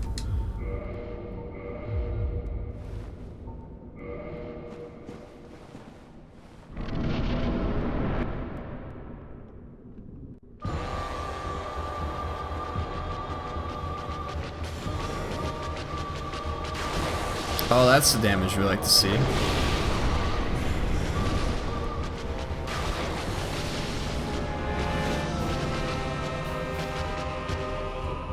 I don't think I've ever fought Quelaag with any lightning spears before. The first time I played through Dark Souls 1, I had a Pyromancer build. Saw how much damage my fireballs were doing. I was like, oh, I don't even need to bother getting a new weapon or upgrading this stupid little hatchet in my hand. And I tried to fight this thing with just regular fireballs.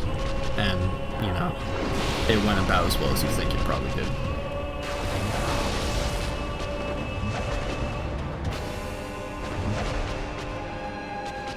Maneater Mildred, there are like ways you could have gotten over here without going straight through the lava. Believe it or not.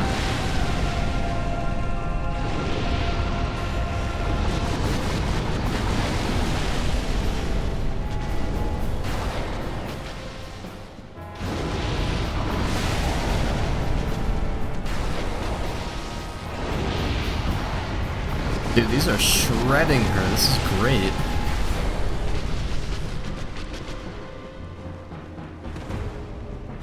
Oh, that shouldn't have hit me.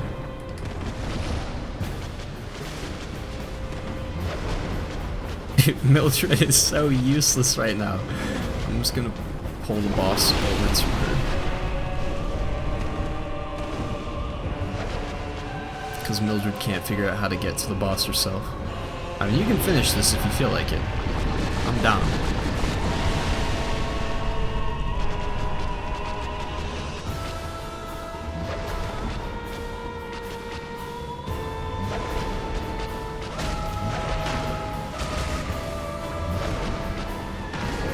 There we go. Alright, GG Quelaag.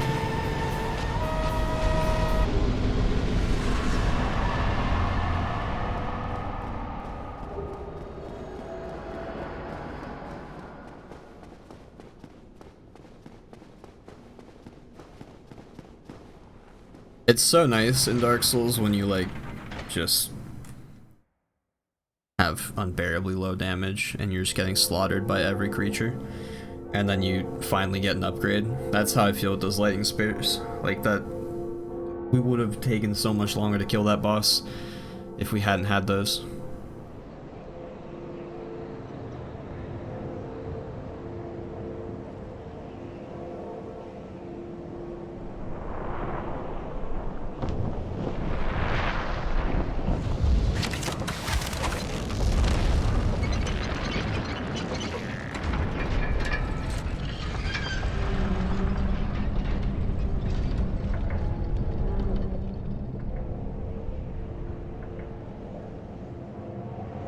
Alright, cool. I don't think there's any reason for me to go towards Demon Ruins right now. So now we backtrack all the way. Well, yeah, I might as well grab this bonfire so we can warp down here later.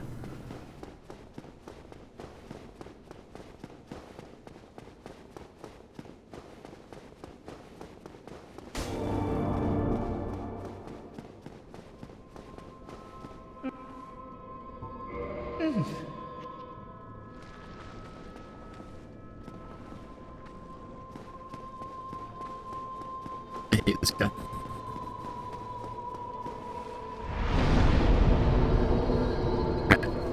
Let's get out of here. Let's level up, actually. That would be the intelligent thing to do. A little bit, actually, hold on. Let me look up how much strength does the water side sort of need.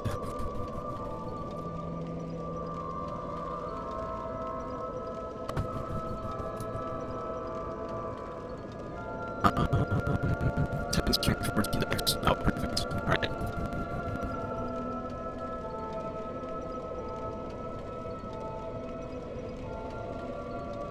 It actually just started doing it again. Fuck me. Okay. Stop it, microphone. Behave yourself. It's so frustrating. You guys see what I mean, though? Like, it just happened, like, it went for almost 2 hours without doing it once, and then it just did it, like, 10 minutes apart. Unless I'm, like, staring at the sound waves or have, like, chat here to let me know. Like, God. It's so hard to record videos, dude. Anyways. Bump that up to 20. This should make my casting speed higher too, right? Is that a stat I can even see?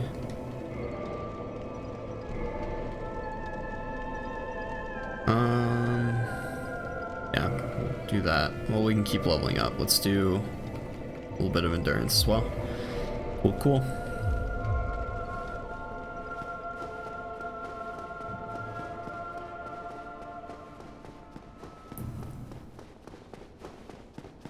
Now we make the great journey back up to the surface. I think this is one of the worst parts of Dark Souls 1, is that they didn't just send you back up to Firelink after you're done down here. Like, I get, like, sure, maybe you want to go down and tackle Demon Ruins, I guess, but... Or keep exploring Blighttown. Maybe just give you an option, I don't know.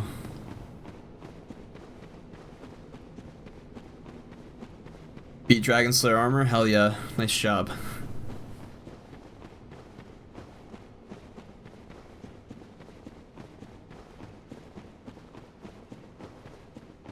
This walk back is pretty wild though. In my opinion, at least.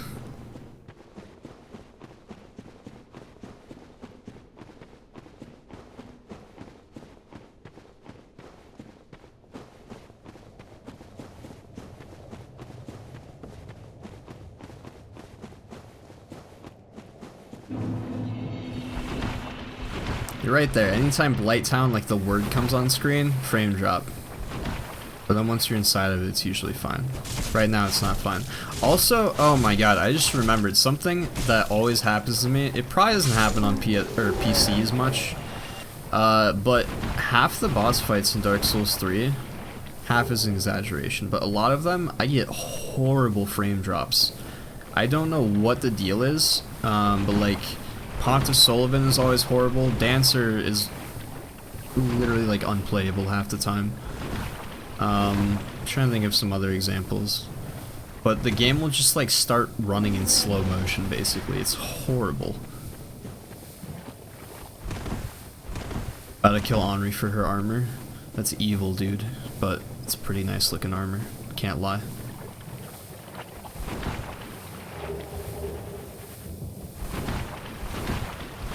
I remember one of the most fun builds I did on Dark Souls 3 was a luck build with Henri's sword and her armor, of course, because you have to kill her to get the sword anyways. And just boosted luck up to 40. It did. Oh, also, like, I'm pretty sure it scales off of hollowing too, so you gotta do the thing with Yol where you like draw out true strength or whatever. And then you can just boost up your hollowed stat, and it does so much damage. Is this remaster? It is not. This is the original, and I'm playing on Xbox One, but this is the 360 version. It's just backwards compatible.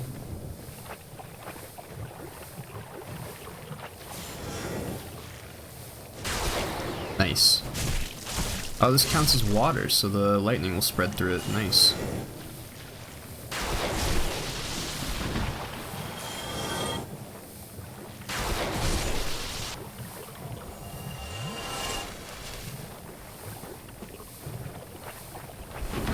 No sled on PC, that figures. Here's the weird thing though, it didn't always used to happen. But now it happens consistently. I don't know what the deal is. I didn't have that issue at all when I played through my first time. But if you go back, I did a Dark Souls 3 playthrough like, I don't know, it was probably a year ago now, to be honest, but if you go to the Pontiff Sullivan video, it happens in that video.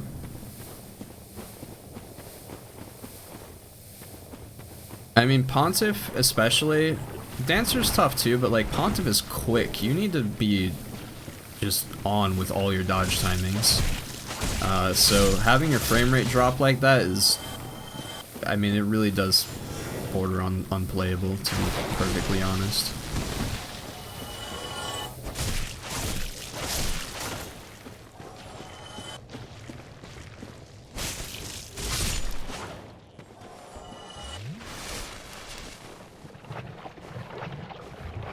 Dancer's not really all that fast, but her timings are tough too. I mean, like, you can...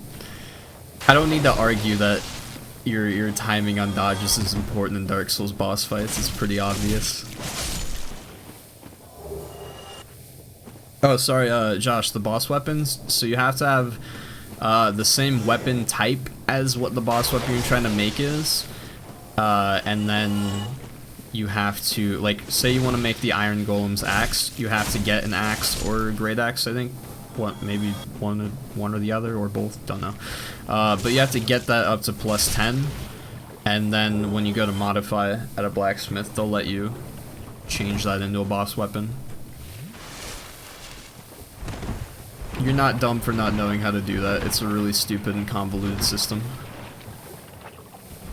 I get NPC summons for Pontiff because I have so much hatred for that boss. Literally my least favorite. Yeah, he's kind of tough. I watched a video recently about like how some of his attacks are like unreactable. And that's stupid. Dark Souls 3 has a lot of enemies where they just kind of start attacking with no wind-up animation. And Pontiff's like left-hand poke with his magic buff sword, not the fire one, but the one he always thrusts with. He does that sometimes. He just kind of thrusts it forward and doesn't have any like visible wind-up, at least not one that you can react to reasonably. Which is kind of BS.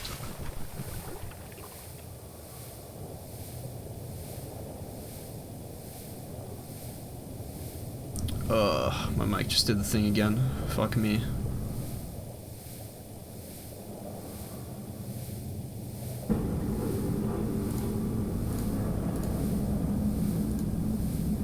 Yeah, plane flew by. Living my best life right now.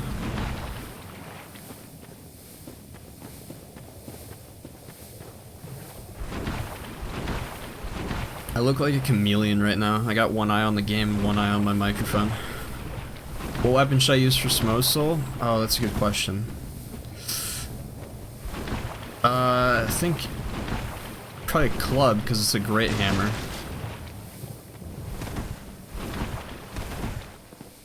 I think if you look up the weapon on the wiki, it'll tell you what you can turn into it.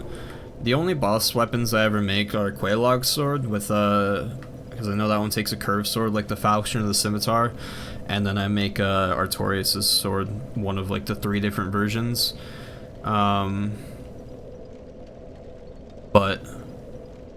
that one takes a great sword, pretty simple. I don't know. But yeah, you probably just want to look it up on the wiki to be sure before you go ahead and level something up to +10. Love Dark Souls 3, but not the bosses, except Lord Cinder. He's cool, especially Phase 2 because Gwyn. Yeah, that's what I was saying earlier. Anyone that thinks Lord Cinder is lame, obviously didn't play Dark Souls 1. I love Nameless King. I absolutely love him, and I love Abyss Watchers. A lot of the other bosses, I think they're cool, but not necessarily fun. Like, that's my whole thing with Dark Souls 3, man. Like, I don't think it's a bad game. I just think that they kind of sacrifice fun in a lot of places to add to the challenge. I think that's not a good way to make a video game, but I understand why they did it. Like, if you put yourself in their shoes, like, you're known for making games that are popular because they're hard. I mean, if you are a Souls fan, you played them a bunch, you know they're fun for many other reasons, but as like just a bystander, someone who doesn't play all the Dark Souls games, you know them as, oh, those are those really hard games. So I understand the pressure of trying to make them super challenging. That was like that whole Sekiro issue. Everyone's like, oh, Sekiro needs an easy mode. I'm so glad they didn't put that in. I love Sekiro. I was straight up like one of the first people to beat it too. I'm sure there was like a few thousand that beat it before me, but whenever I was killing like basically anything in the second half of that game, the achievements for the bosses, it would say like 0.001% of people have this achievement. It was cool. I was a Sekiro pioneer.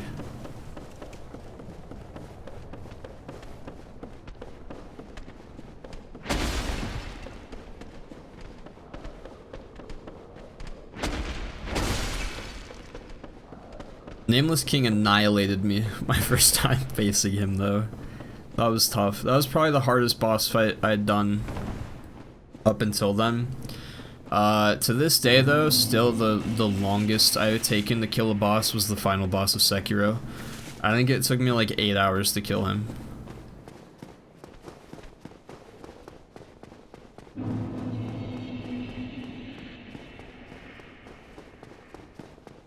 It basically has to be a no-hit run for like... I've seen like lots of people take anywhere from like 10 to 20 minutes to kill that final boss. It's crazy. There's also like 4 final bosses. Well, no, that's not true. There's 4 endings. A couple of them share the same final boss though, I think. Yeah, anyways. Love Sekiro, still working on it though. Yeah.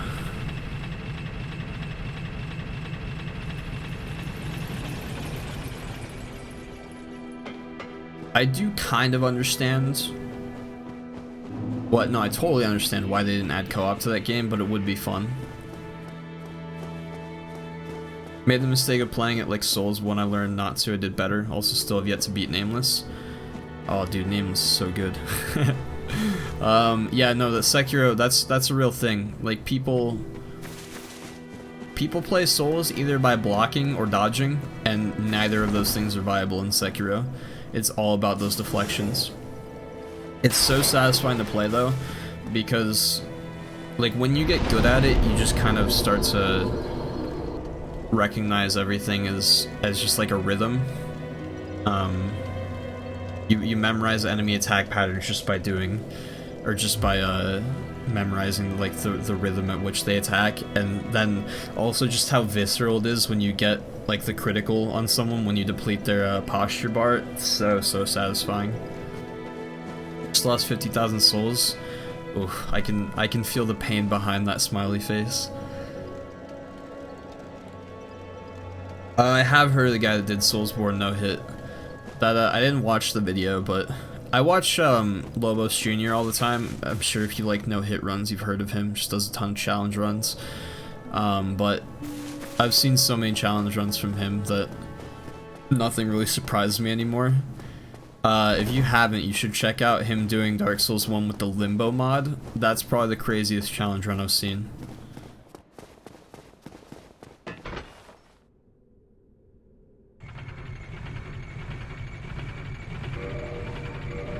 I meant to stay down there and farm more large Titanite. Ugh, bummer. I can get it to +8 still? Yeah. So that's right.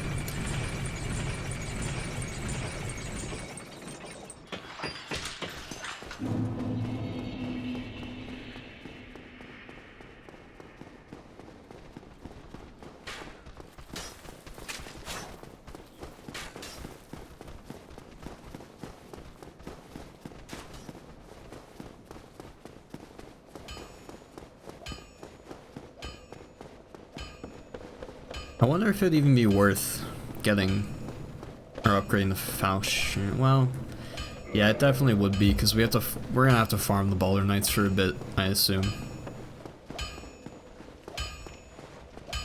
Well, you need anything for...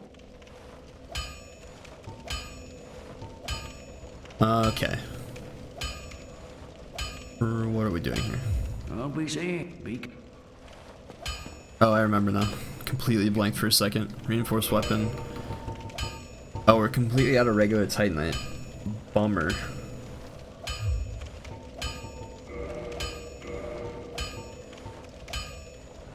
Hopefully that's enough souls left over.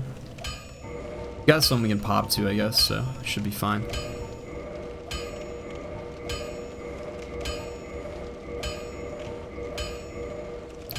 Alright, we need 3 more. Not fine. Don't get yourself neither of... Okay, so the premise of the Limbo mod was insane. First of all, like, all of the, like, particle effects in the game, non-existent. Like, you see, like, the fire here, you could see the sword and everything, and, like, the pile of ashes below it, but you couldn't see the fire. That means that there's no white spot on the ground for items to pick up. So you just have to know where all the item locations are.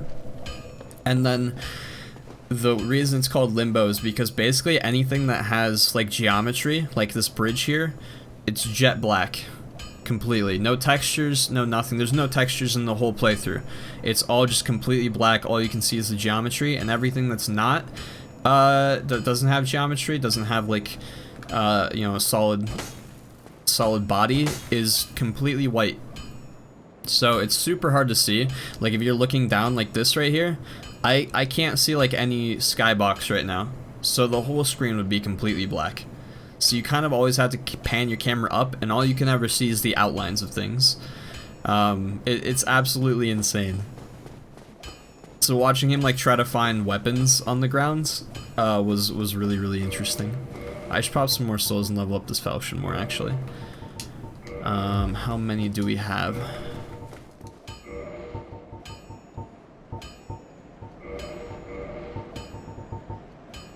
Welcome back.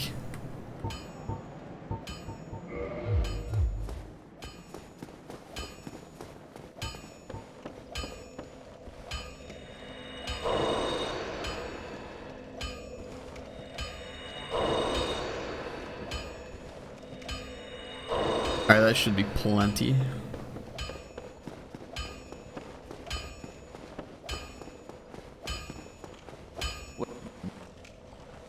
Purchase item, we need 3 more of those.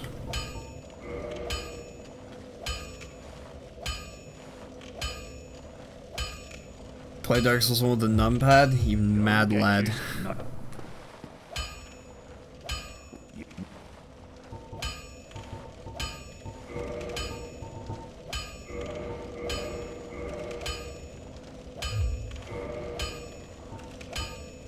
Oh, we need the ember. I'm dumb. Okay, we should probably go to the depths first.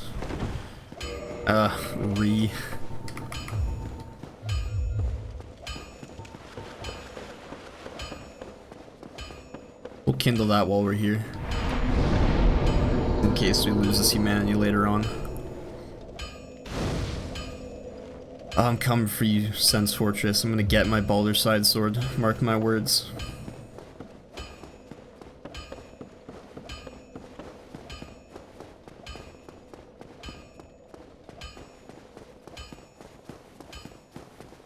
Trying to think. I think going through Firelink would be the fastest way back there.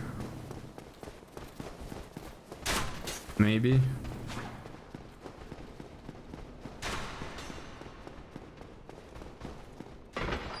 It's too lazy to get DS fixed and didn't have a controller, so use the next best thing. Is that the next best thing? It is pretty brutal with a mouse and keyboard, to be fair. Feels super weird.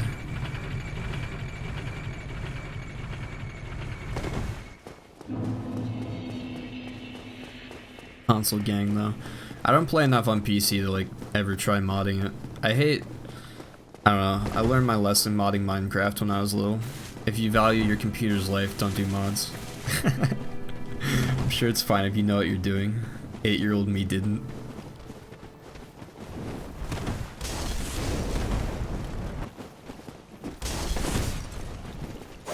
Wait, if I get this mod, I can also get a free cruise just by tossing my mom's credit card number? Sounds good to me.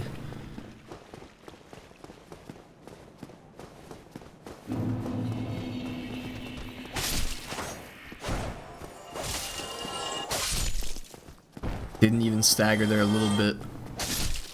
Wolf ring, gotta love it.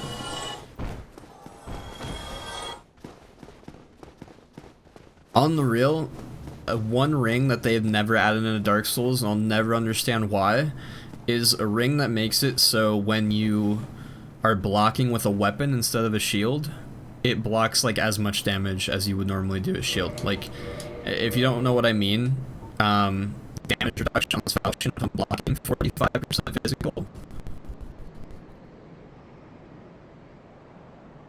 God damn it, I hate this microphone. Anyways, damage reduction percentage on this falchion, 45% physical, but if you equip the ring, say it would bump it up to like 95%. That would be so dope. And it'd make like greatsword builds in Dark Souls so much more fun.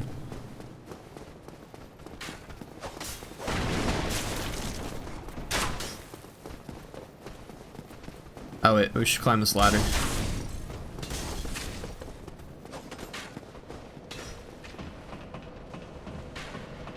Let's mod bless a free pizza. Exactly.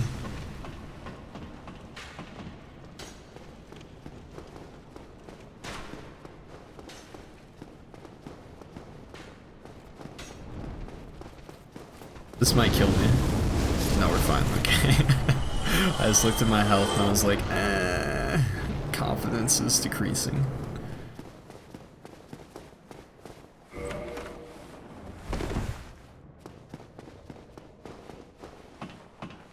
Pizza. Dude, that is the energy you like to see. One more time for the pizzas in the back. Alright.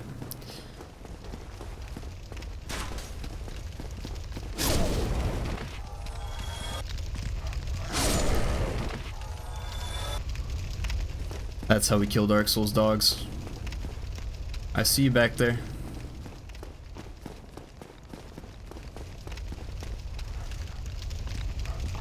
Right into the fire. Oh no. Alright. Let's see how we do. I'm not expecting much. Oh my god, fuck off, airplane. I'm busy.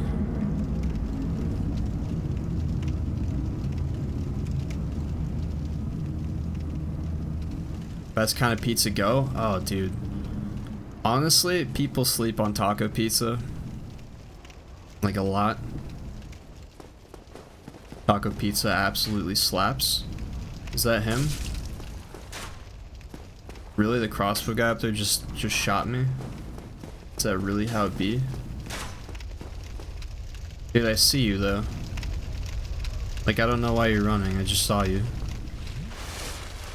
I know what your plan is, to like draw me in these thieves, but just like don't.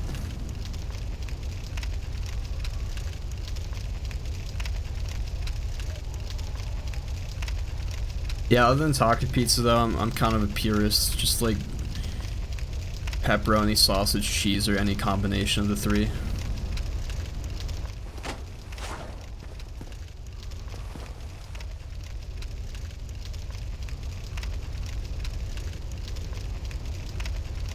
You don't know what a taco pizza is? What? It's literally just like taco ingredients on a pizza. Some people like replace the like taco sauce with like refried beans. Sometimes it's just like really like thin ground beef, but I don't know, it sounds gross so far. But then you just put the cheese on top like normal, and then some tomatoes, lettuce, and then like some crunched up like tortilla chips, basically. Usually like closer to Doritos instead of plain, but like it acts as the taco shell. It's so good. This guy really is just like in this room to the right.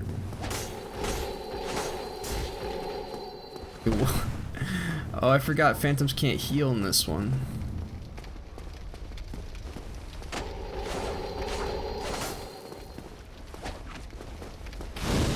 Nice, dude. Good play.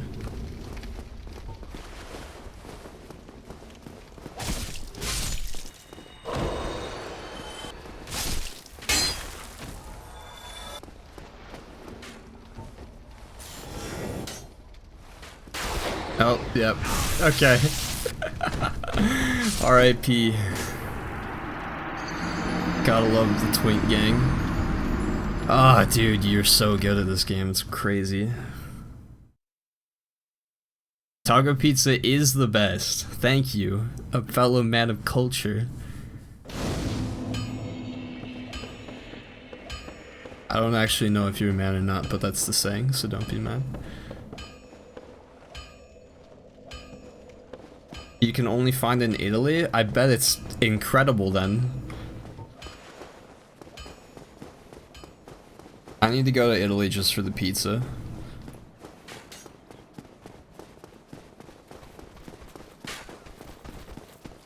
I really made the big brain play by not resting at that other bonfire, huh?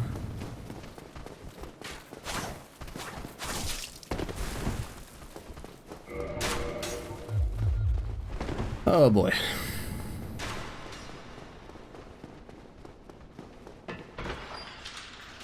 I completely miscalculated how long it takes to throw a lightning spear. That guy just casually walked up to me from like 30 feet away. He's like, oh yeah, I got time. I'm just gonna walk past you. Okay, just excuse me, sir. Get that backstab and goodbye.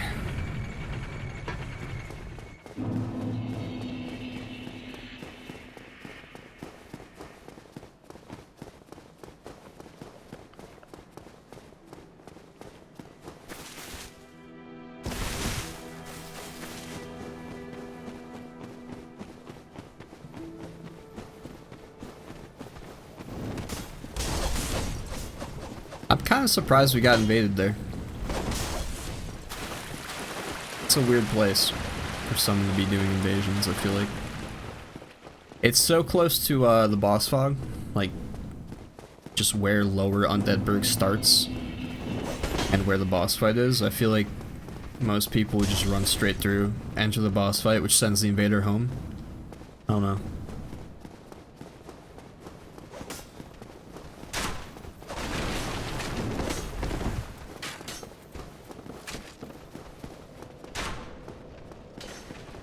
Might have to try a taco pizza just to see how trash it is.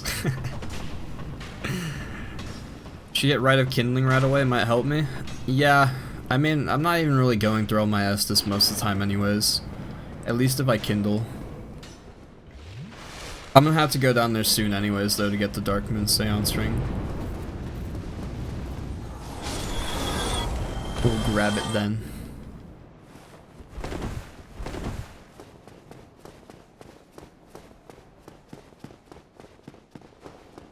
Or maybe we won't actually.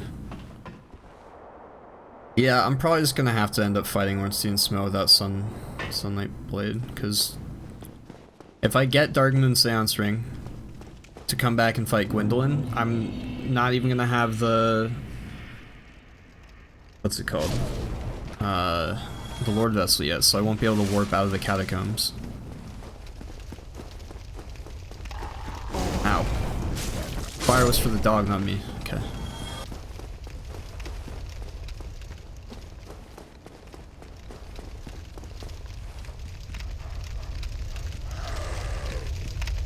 Oh no. Alright, whatever. I usually like the dogs medium rare, but that one didn't feel like cooking. Should try taco pizza, it sounds interesting. It's definitely worth trying. Two kinds of people.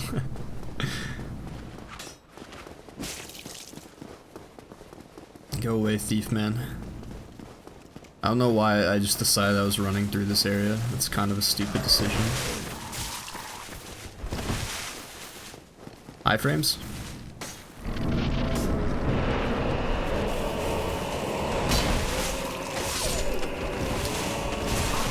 Cool, if that was close. Dog took a second to die.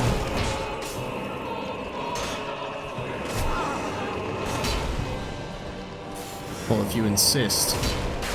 I missed. There we go. Alright, this fight's over.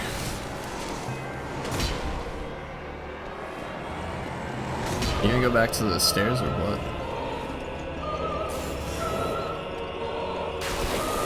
Oh, that damage. You love to see it.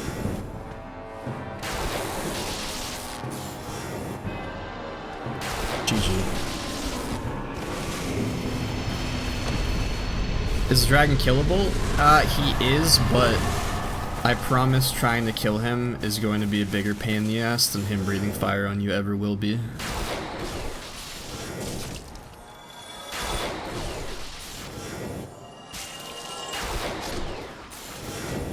Oh, I didn't know I could move when I was charging Lightning Spear. Oh, this is a game changer.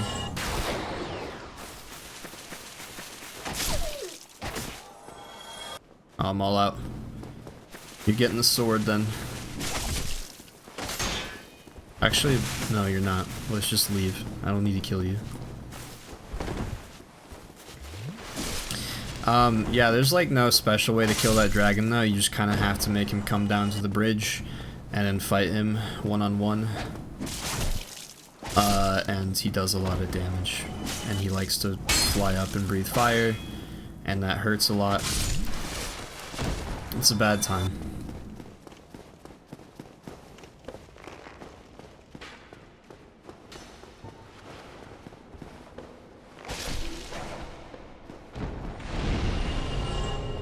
Okay.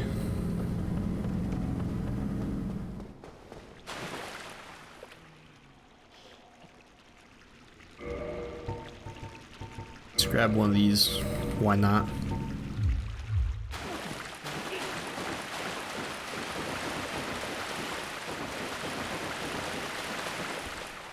Camera is the worst enemy in this game? Not quite. The worst enemy in this game, actually, dual wields. Two tools. In the right hand is the bad camera, and in the left hand is gravity. And together, they're just the bane of every player's existence.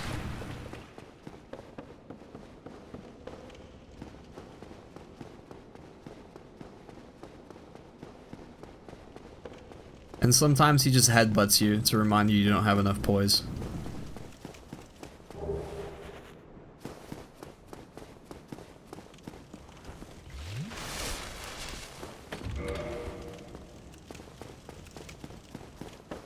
I like the image of me chugging that Estus right before I go in here. Like, just, alright, let me just shotgun this beer and take the edge off of what I'm about to do.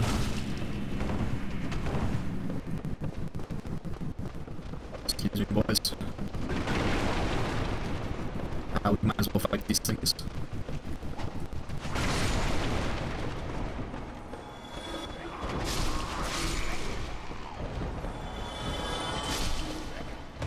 Controls as well. Oh my god.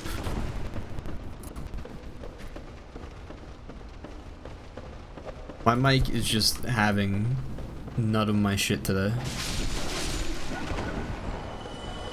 Anyways, yeah, the controls are really whack sometimes as well. One thing that I like that they added in Dark Souls 3 was the if you do a running heavy attack, it just does a jump. I think that's cool.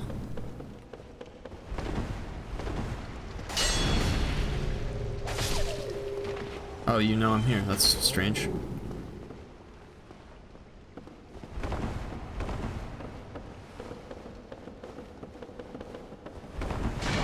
Fast ladder climbing is pretty clutch. You can do it in Dark Souls 2 though, to be fair.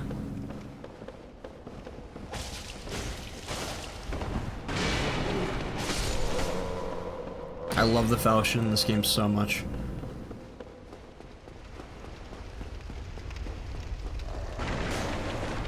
Smooth moves, dog.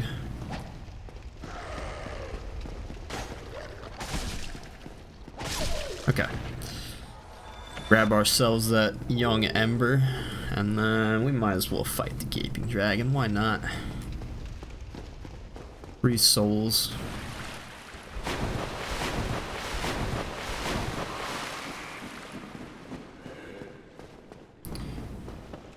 Free the pyro man.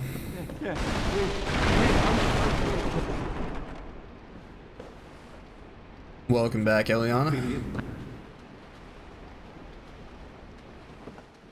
Alright, he's good.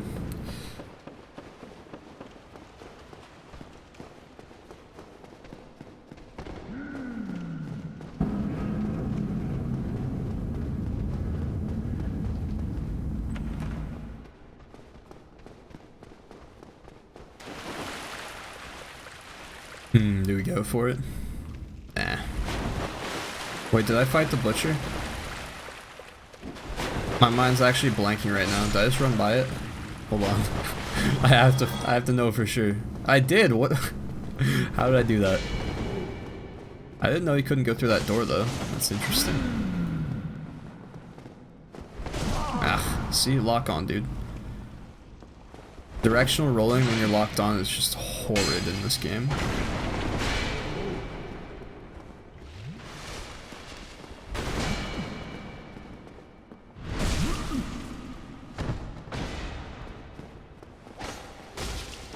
I kind of feel like it's pretty bad in Dark Souls 3 as well, but it's unfair because it's bad in all 3 of them for the same reasons. I think Dark Souls 3 is so much easier if you play unlocked.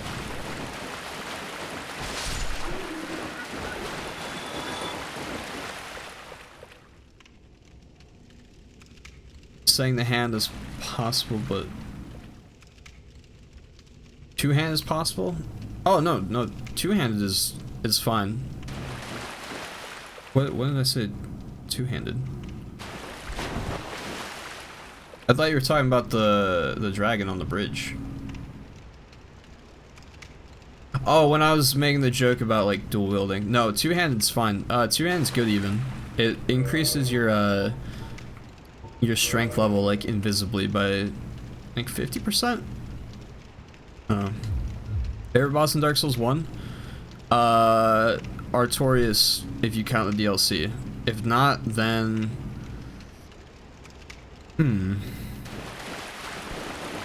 it's not Bed of Chaos, I can tell you that.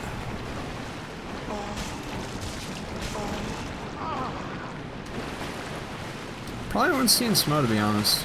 I think that fight's good. It's frustrating as hell sometimes, but I like it.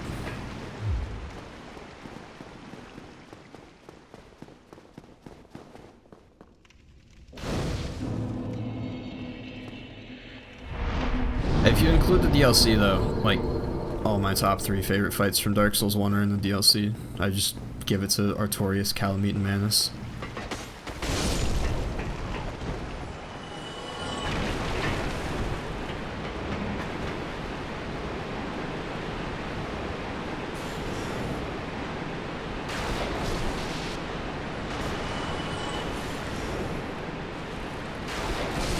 Yeah. There we go. I love abusing the lightning in the water mechanic.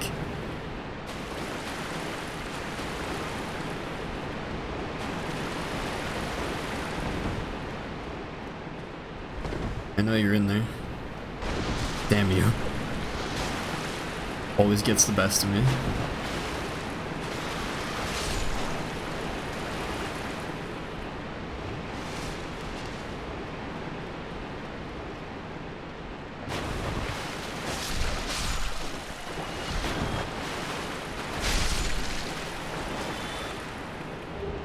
What's everyone else's favorite boss? I'm curious. Doesn't have to be in Dark Souls 1, just like in general.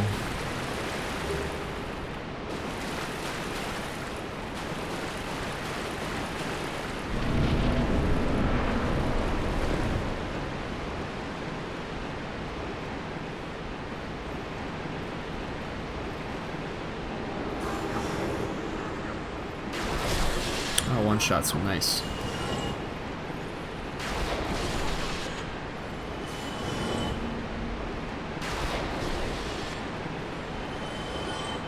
Don't hit me.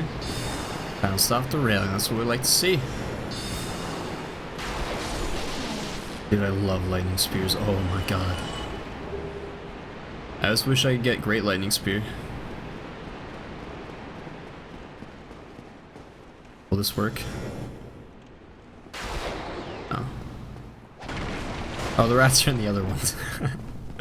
I'm dumb. Artorias or Nameless King? Ugh. Killing it with these answers.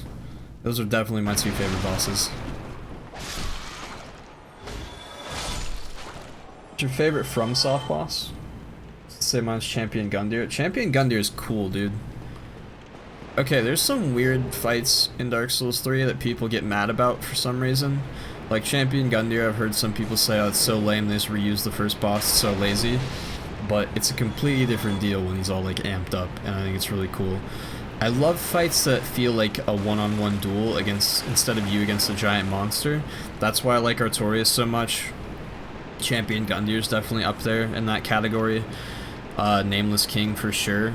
I like Nameless King because it's both like a duel and the lore behind him is super cool. Same with Artorias, I guess, same reasons. Yeah, I mean, favorite FromSoft boss though, definitely Nameless King. Also, his arena is so cool. It has no business being as cool as it is. I think this will probably one-shot him. Yeah. Nameless King or Ornstein, nice. Oh, didn't mean to do that.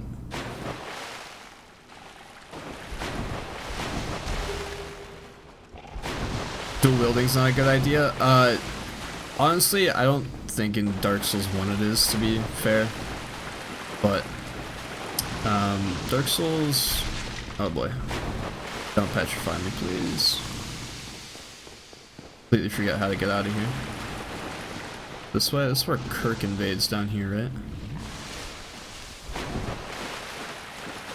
No, it's just the death corner. Maybe this is the way out? Dark Souls 3 is probably the best for dual wielding, because it has weapons that are like combination, like they're meant for dual wielding. If you two-hand it, you just like pull out another sword. Oh, no. I don't know what I just said.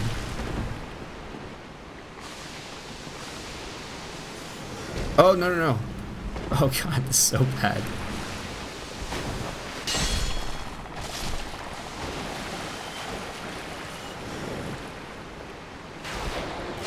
Got him. Okay, we're good. Wow, that was a bad situation. Alright, how do I get out of here?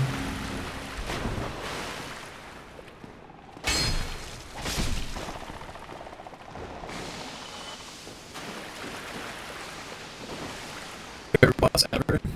Yeah, I don't know. It's just like, it's gotta be a time between Artorias and this King. Both just so cool with me.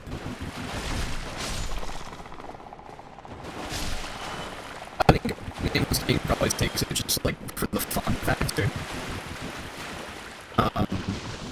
But I think that's probably just because Dark Souls 3 is the newer game. This one is an illusion.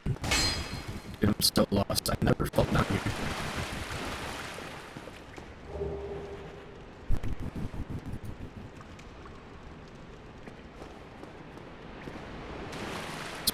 Gundyr because it feels so... Oh my fucking god, my mic.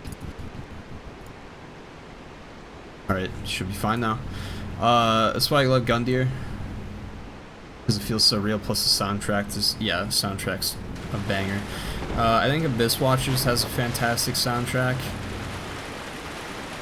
Soul of Cinder, especially Phase 2. Well, even Phase 1, honestly, is incredible as well.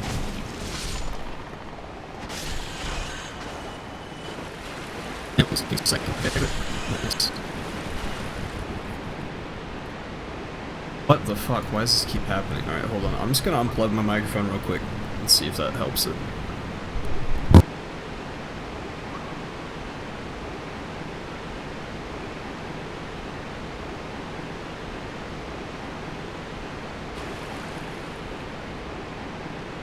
Okay, hopefully it stops doing the thing as much.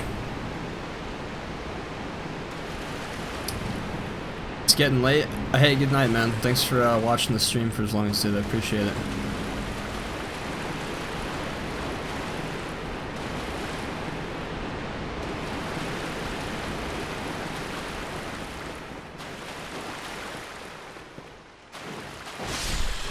Alright, we made it out, but I'm not actually sure how. Couldn't replicate it. Oh, alright, just dumps us off down here. Perfect.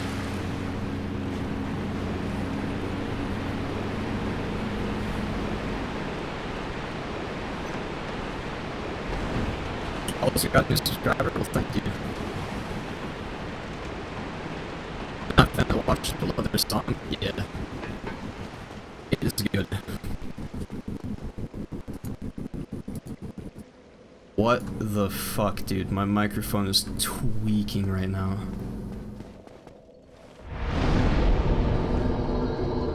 Yeah, Watchers have a good song though.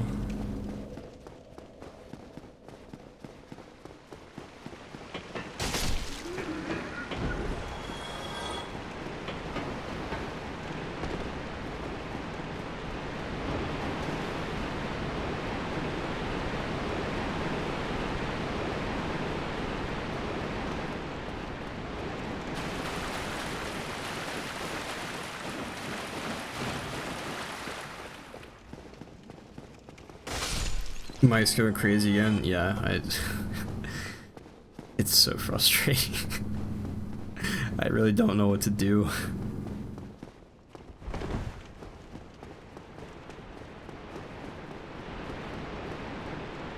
I wish I knew why it was doing it.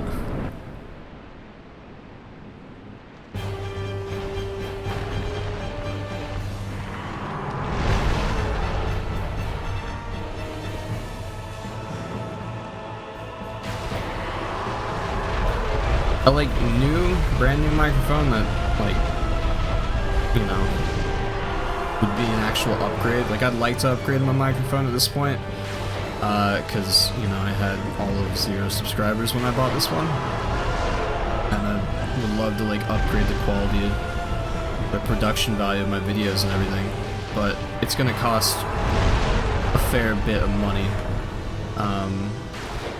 This one costs like $50 though, which I could probably scrap together that much money and just get a new version of the same one, and hopefully that would fix it, but I'm just scared it wouldn't, like it's a problem with my computer or something.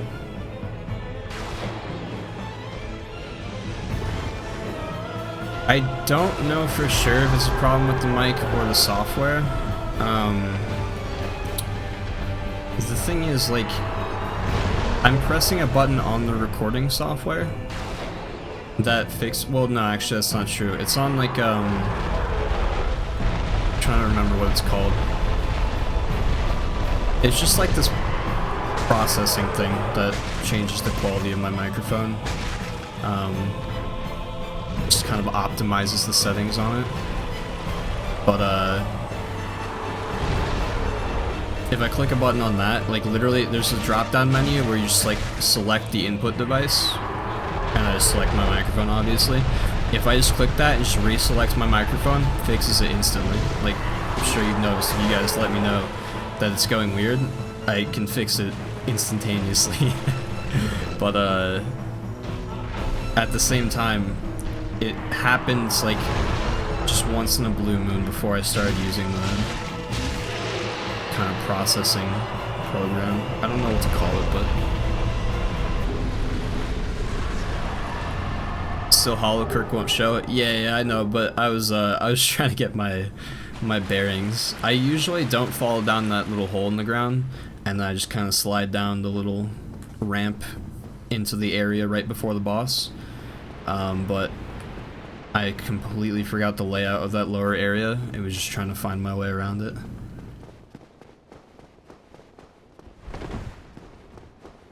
I don't even think recognizing that that's where Kirk invades is, or helped me at all.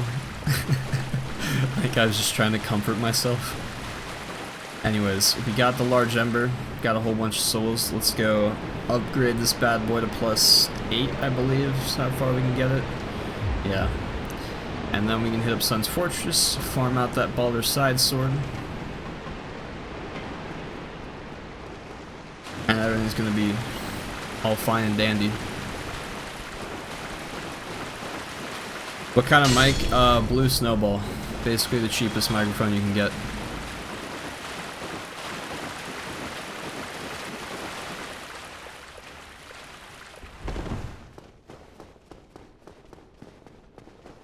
Part of the problem too, I think, is like it's hard to describe the issue. Because if you like look up microphone stuttering, I feel like that's the best way to describe it. There's a lot of different things with that, like your mic can just cut out for like a few seconds and then be fine again, and people would call that stuttering. Sometimes like just a random syllable gets dropped, you could call that stuttering. It's, I don't know, it's hard to word it in like a Google search bar.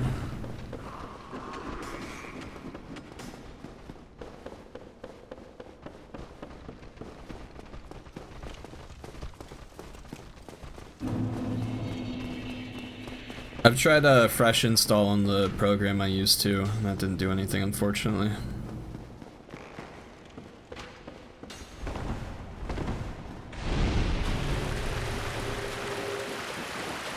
The other frustrating thing with troubleshooting it too is like, as you guys saw with the stream, like sometimes, you know, it happens like 5-10 minutes apart, but it also went for almost 2 hours without an issue at the beginning. Like I said in a recent video, it tends to get worse the longer I record for whatever reason. But if it goes that long without happening, it's like if I change a setting, I just have to record for like a couple hours sometimes to see if it even worked or not. You know? Like I can't replicate the issue on my own.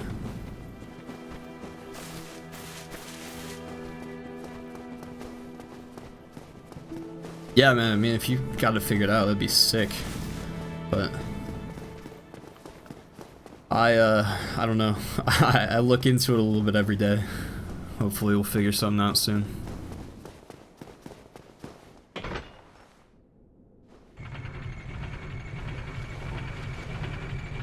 When I'm trying to record and stream, it's hard to just kind of work around it, you know?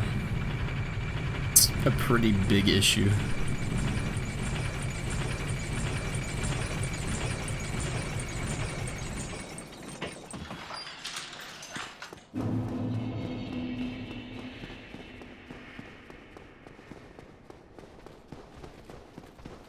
Alright, I might end up leveling up a little bit more faith here.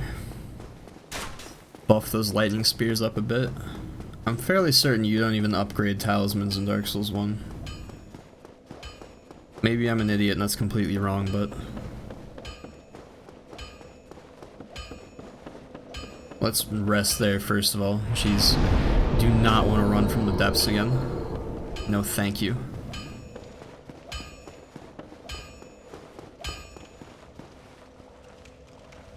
Yes. Why?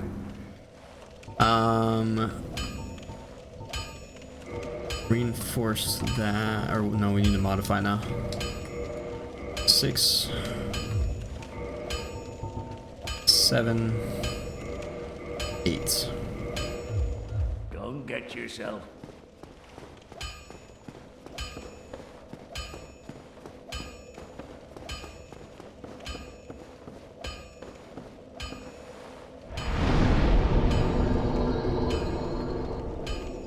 Messed up an entire video work and it's awful. Yeah, literally.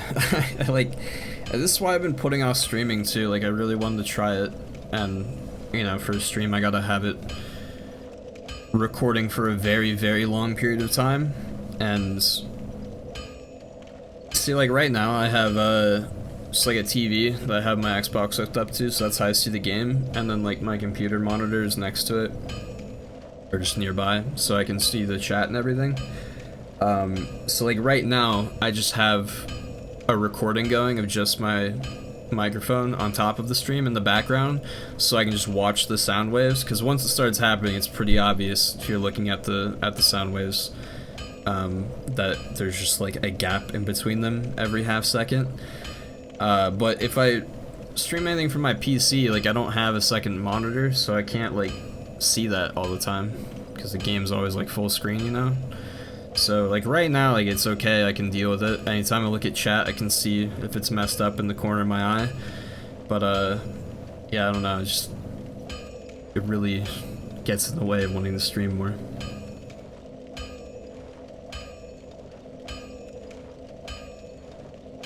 I think the Baldur's Side sword is the best sword. I think you can run it through the whole game. Yeah, it's incredible. I love it. Probably my top 3 favorite weapons in this game. And it's what we're about to go get. So, hopefully we're lucky. Oh, oops, I meant to level up.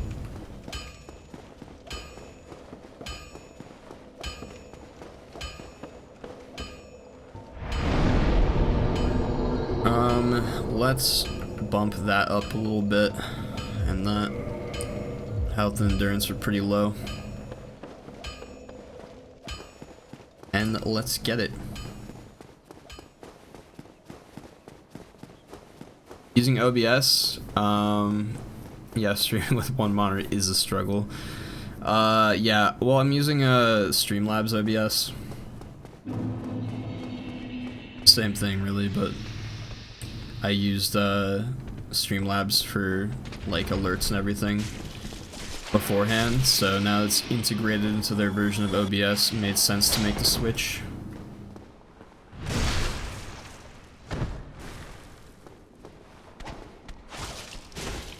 It works exactly the same as regular OBS though if you don't use it. It's like the same layout and everything.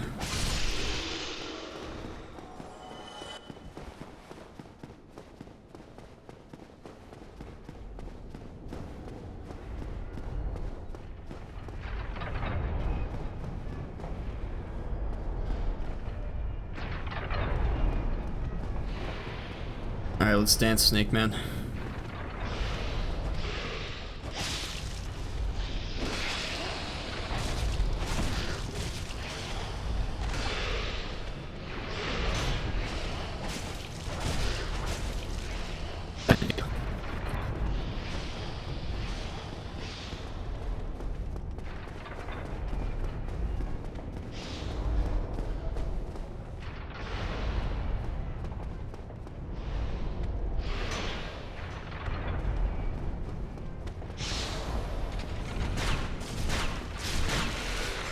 GG, Snake Man.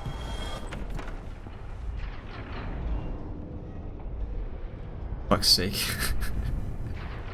Look away for 2 seconds.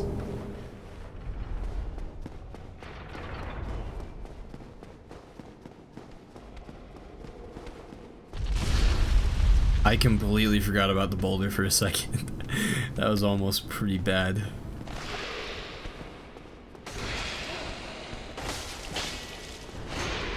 I'm just gonna sauce one of these over.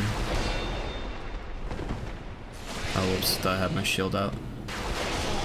Alright. That's okay, cool.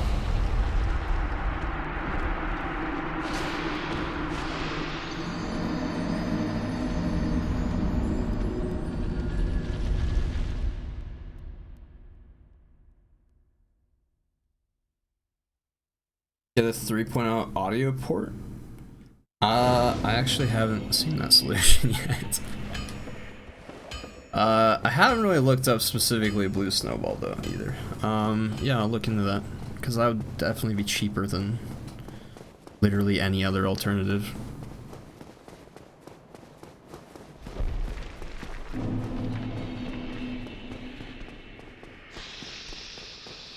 I really don't have enough damage to reliably fight these snakes, so I'm just gonna run through this area.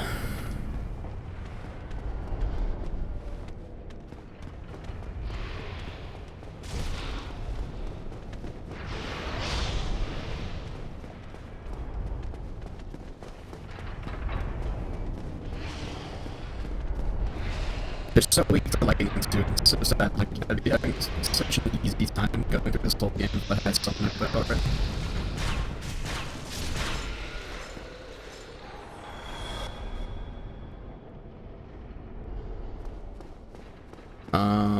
Let's see. Go for the boulder. Cool.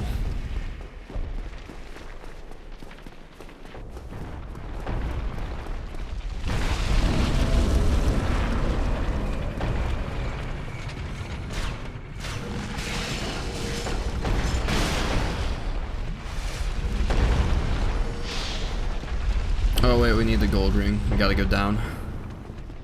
I forgot. Hopefully the boulders level those snakes chasing me. That'd be pretty cool. Sounds like my plan is working.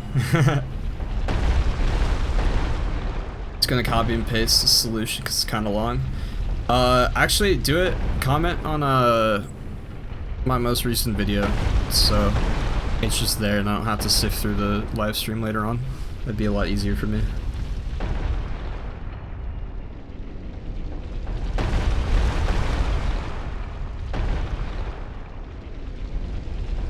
The hole in the ground is almost full.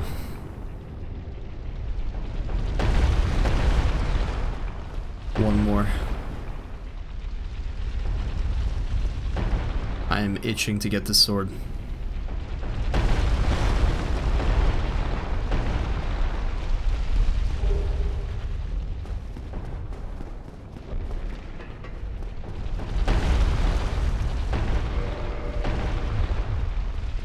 Could use this lightning spear for the rest of the fortress.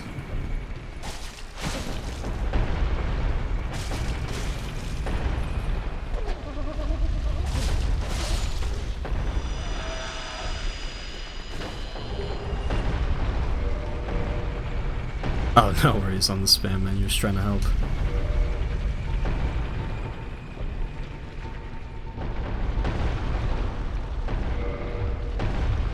Can I two-hand this? Cool.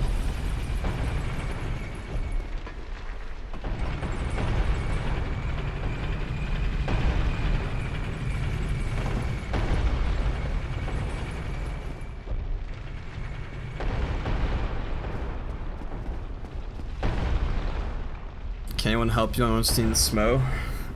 Trying to kill Smo first.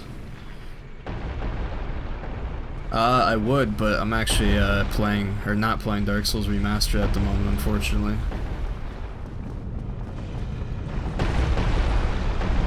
Maybe someone else in the chat could help you though.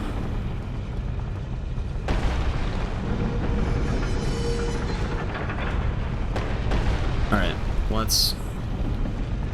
Well, oh, there it is. I just got really confused.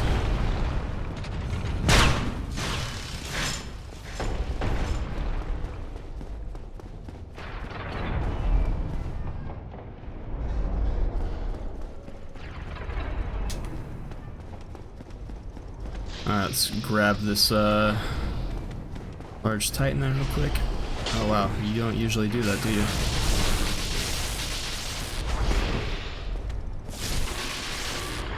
I got a lightning spear for stabbing and a lightning spear for throwing.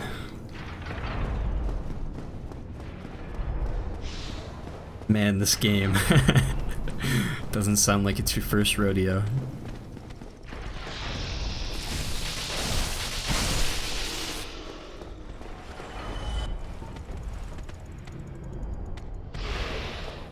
Oh, what? Where did you come from? The one from the bottom of the stairs, aren't you? Didn't think he aggroed. Oh boy. That was almost the end. I would have cried.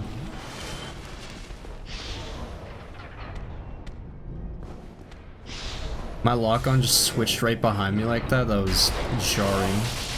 Alright, we're throwing this in the right hand.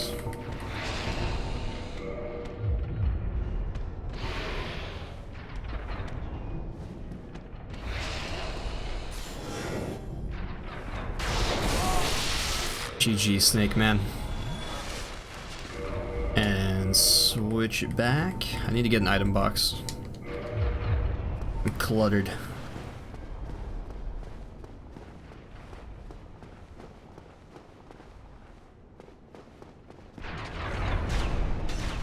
Oh, we made it, boys. Sun's Fortress. It's no more. We're rapidly approaching the farming portion of the stream. Going to be killing a number of Baldur Knights until I get that sword.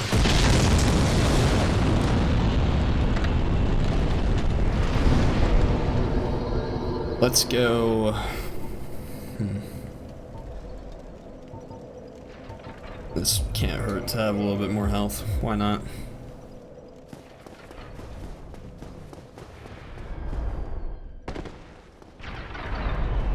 Let's go kill the man throwing the firebombs first, and then we'll be safe to kill those Baldur Knights. I don't even know if he throws them down there, but better safe than sorry. It's not like this detour is going to take me any time at all.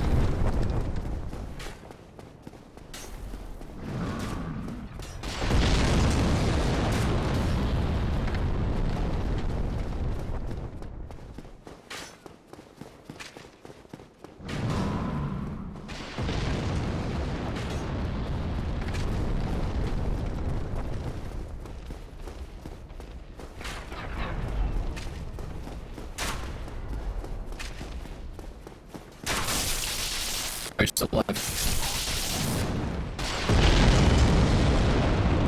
Microphone is not still alive though. Okay. Oh, it's exhausting.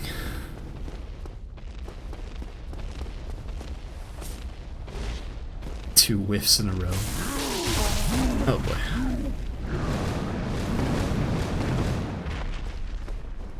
We're gonna try this again. Oh, he's tired. Cool.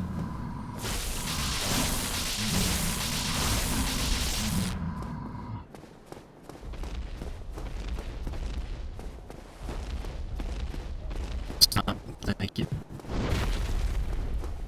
Okay. I get angry. No. Fine. There we go. Yeah, let him know.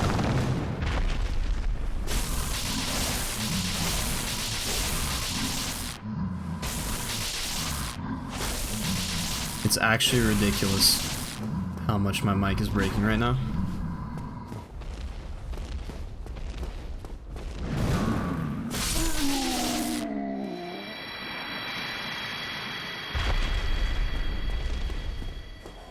Hopefully we can stick it out until Anorlando. But like I wanna try to finish that and grab the Lord Vessel before I wrap the stream up at the very least, but if my mic's really just not having it in like the next hour, then we might have to end. Unfortunate timing. Okay.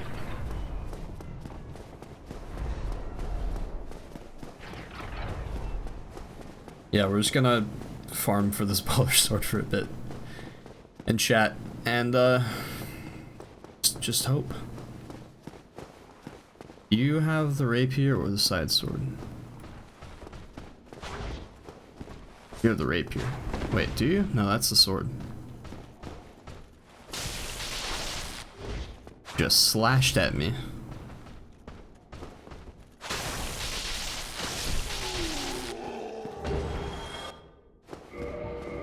Alright, let's throw the ring on. Wait. Oh. It's like I have a golden ring on already.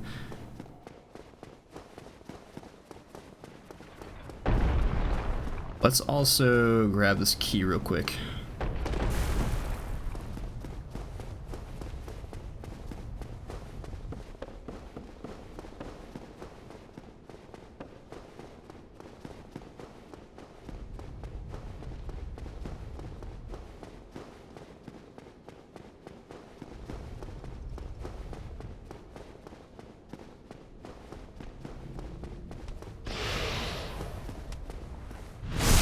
Die, Snake Man. Wait, what? Stop that.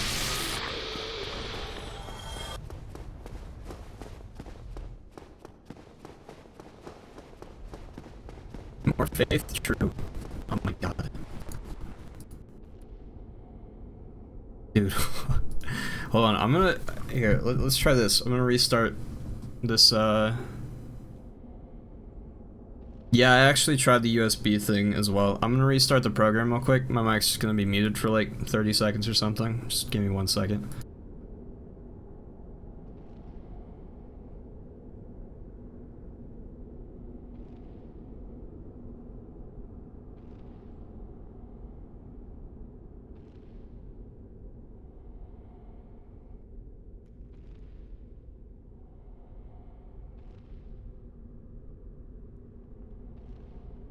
Alright.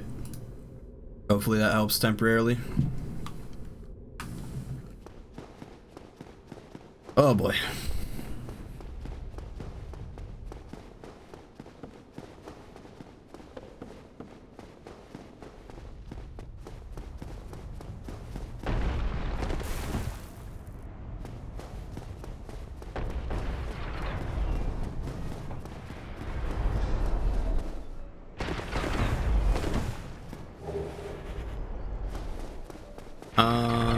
Okay.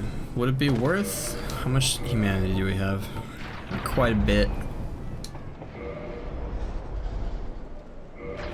We'll just pop these, get a little bit more item discovery. Have no sound, but you want to watch me play it? Well, that's okay, because the microphone's completely scuffed anyways. That's honestly the perfect way to watch right now.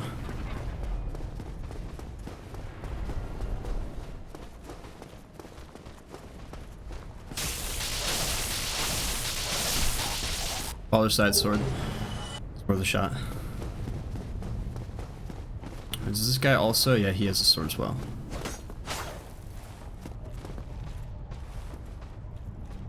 Coming.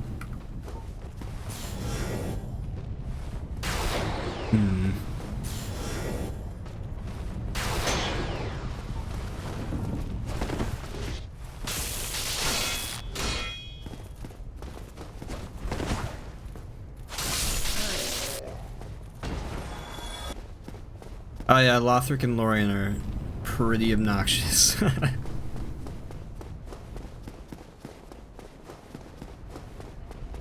They just do so much damage, it's kind of unreal.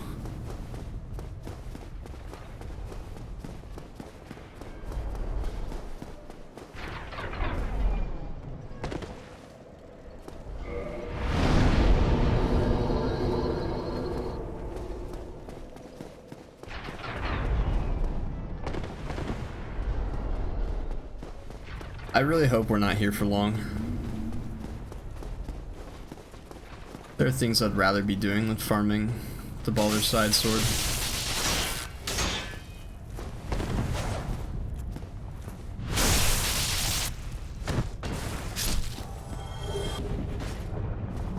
Should get enough Titan shards to actually upgrade its +5 though, I didn't think about that.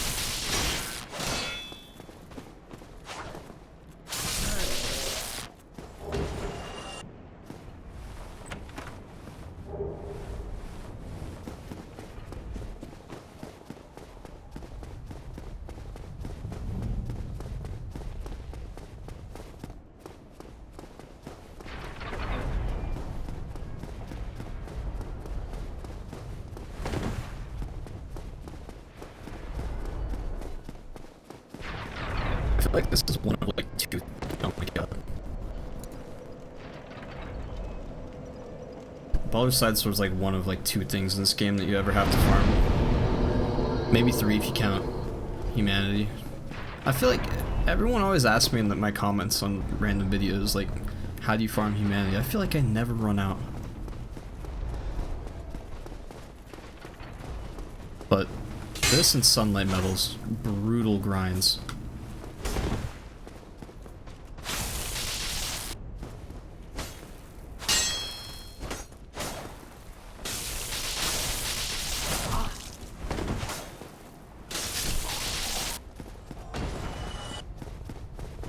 Oh, he dropped something, I didn't even see.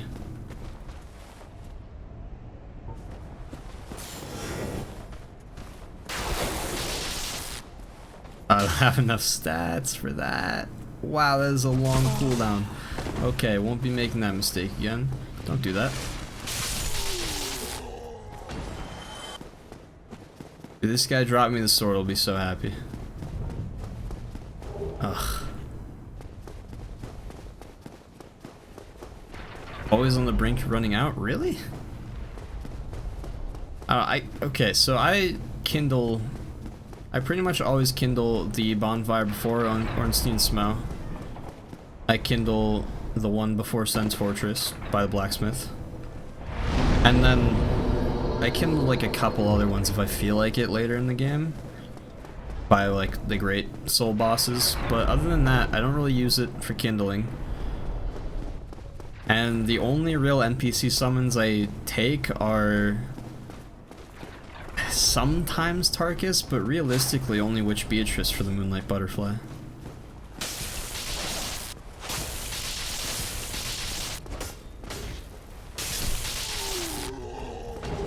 So I just never end up using him, I don't know.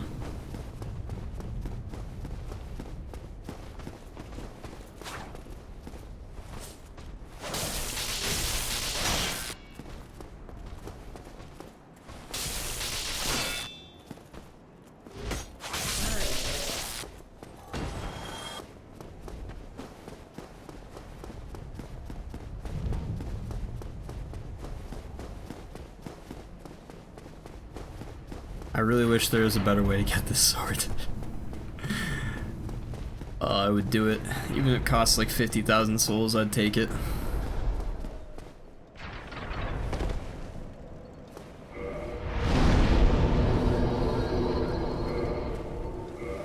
We might as well just pop those other two humanity to max out our item discovery.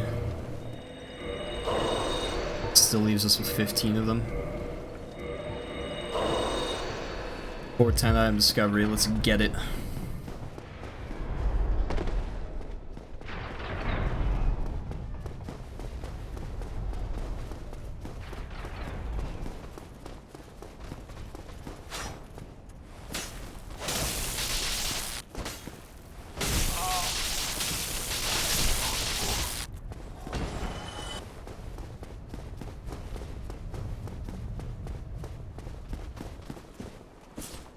Nice hit right there.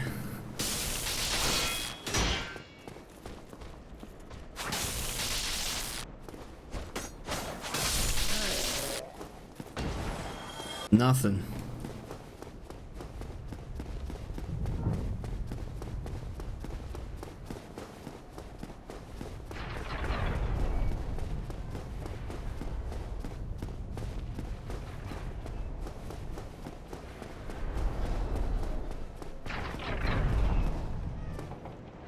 I wonder if you can actually fall off of that. I've never like really committed to it. Maybe there's an invisible wall, I don't know.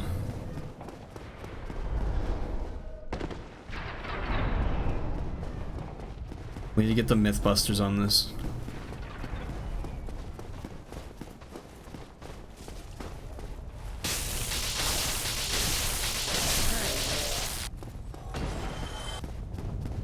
I feel like since I maxed out my item discovery, I've like been completely dry so far. Like not any drops whatsoever. Let alone the one I need. Gauntlets, wow. She's gonna do me like that. Drop me an item made of metal that starts with the word Baldur.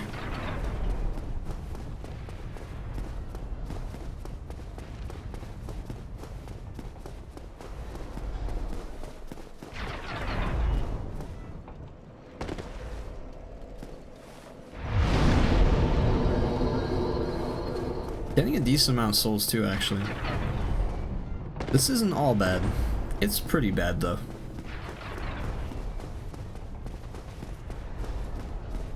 You rolled off like 3 times. Jeez, dude. I've never done it.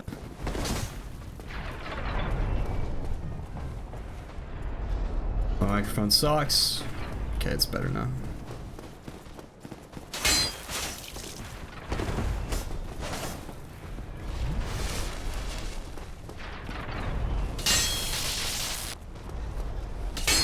are you doing? You're being really difficult.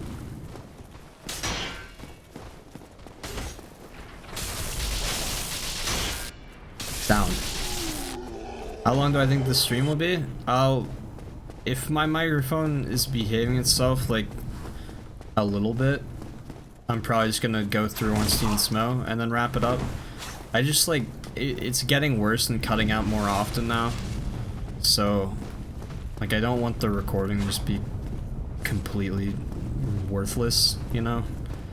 So I want to see if I can just hop off and mess with it and hopefully make it a little better, but I mean, time-wise, probably about an hour more, roughly. Or maybe two if we sit here farming the Baldur Sword for another hour.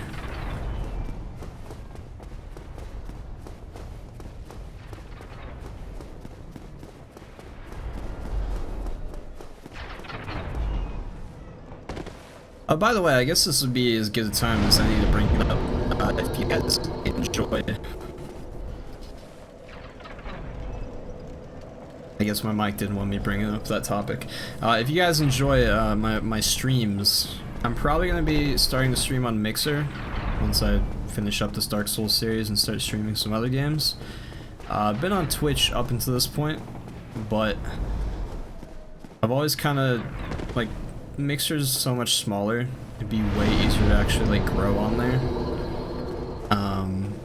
And I don't know how familiar you guys are with the whole thing where Ninja left Twitch to stream on Mixer, but that brought a whole bunch of viewers in there, and I was kind of, like, skeptical as to how much potential there would be long-term with growing on Mixer, but it just kind of keeps growing as a platform, so I think it would probably be worth making the switch at this point. There's so much competition on Twitch, like, and there's like no way for people to find you either. So annoying.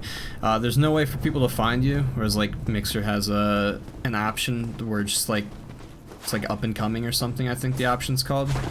It just kind of gives you a random assortment of streams instead of prioritizing the people with the most viewers in their stream. So if you guys want to see some more streams from me, Jesus Christ. If you guys want to see some more streams from me, that would be the place to go. And if I move back to Twitch at any point, I'll keep you updated. What's the best weapon in Souls games? What?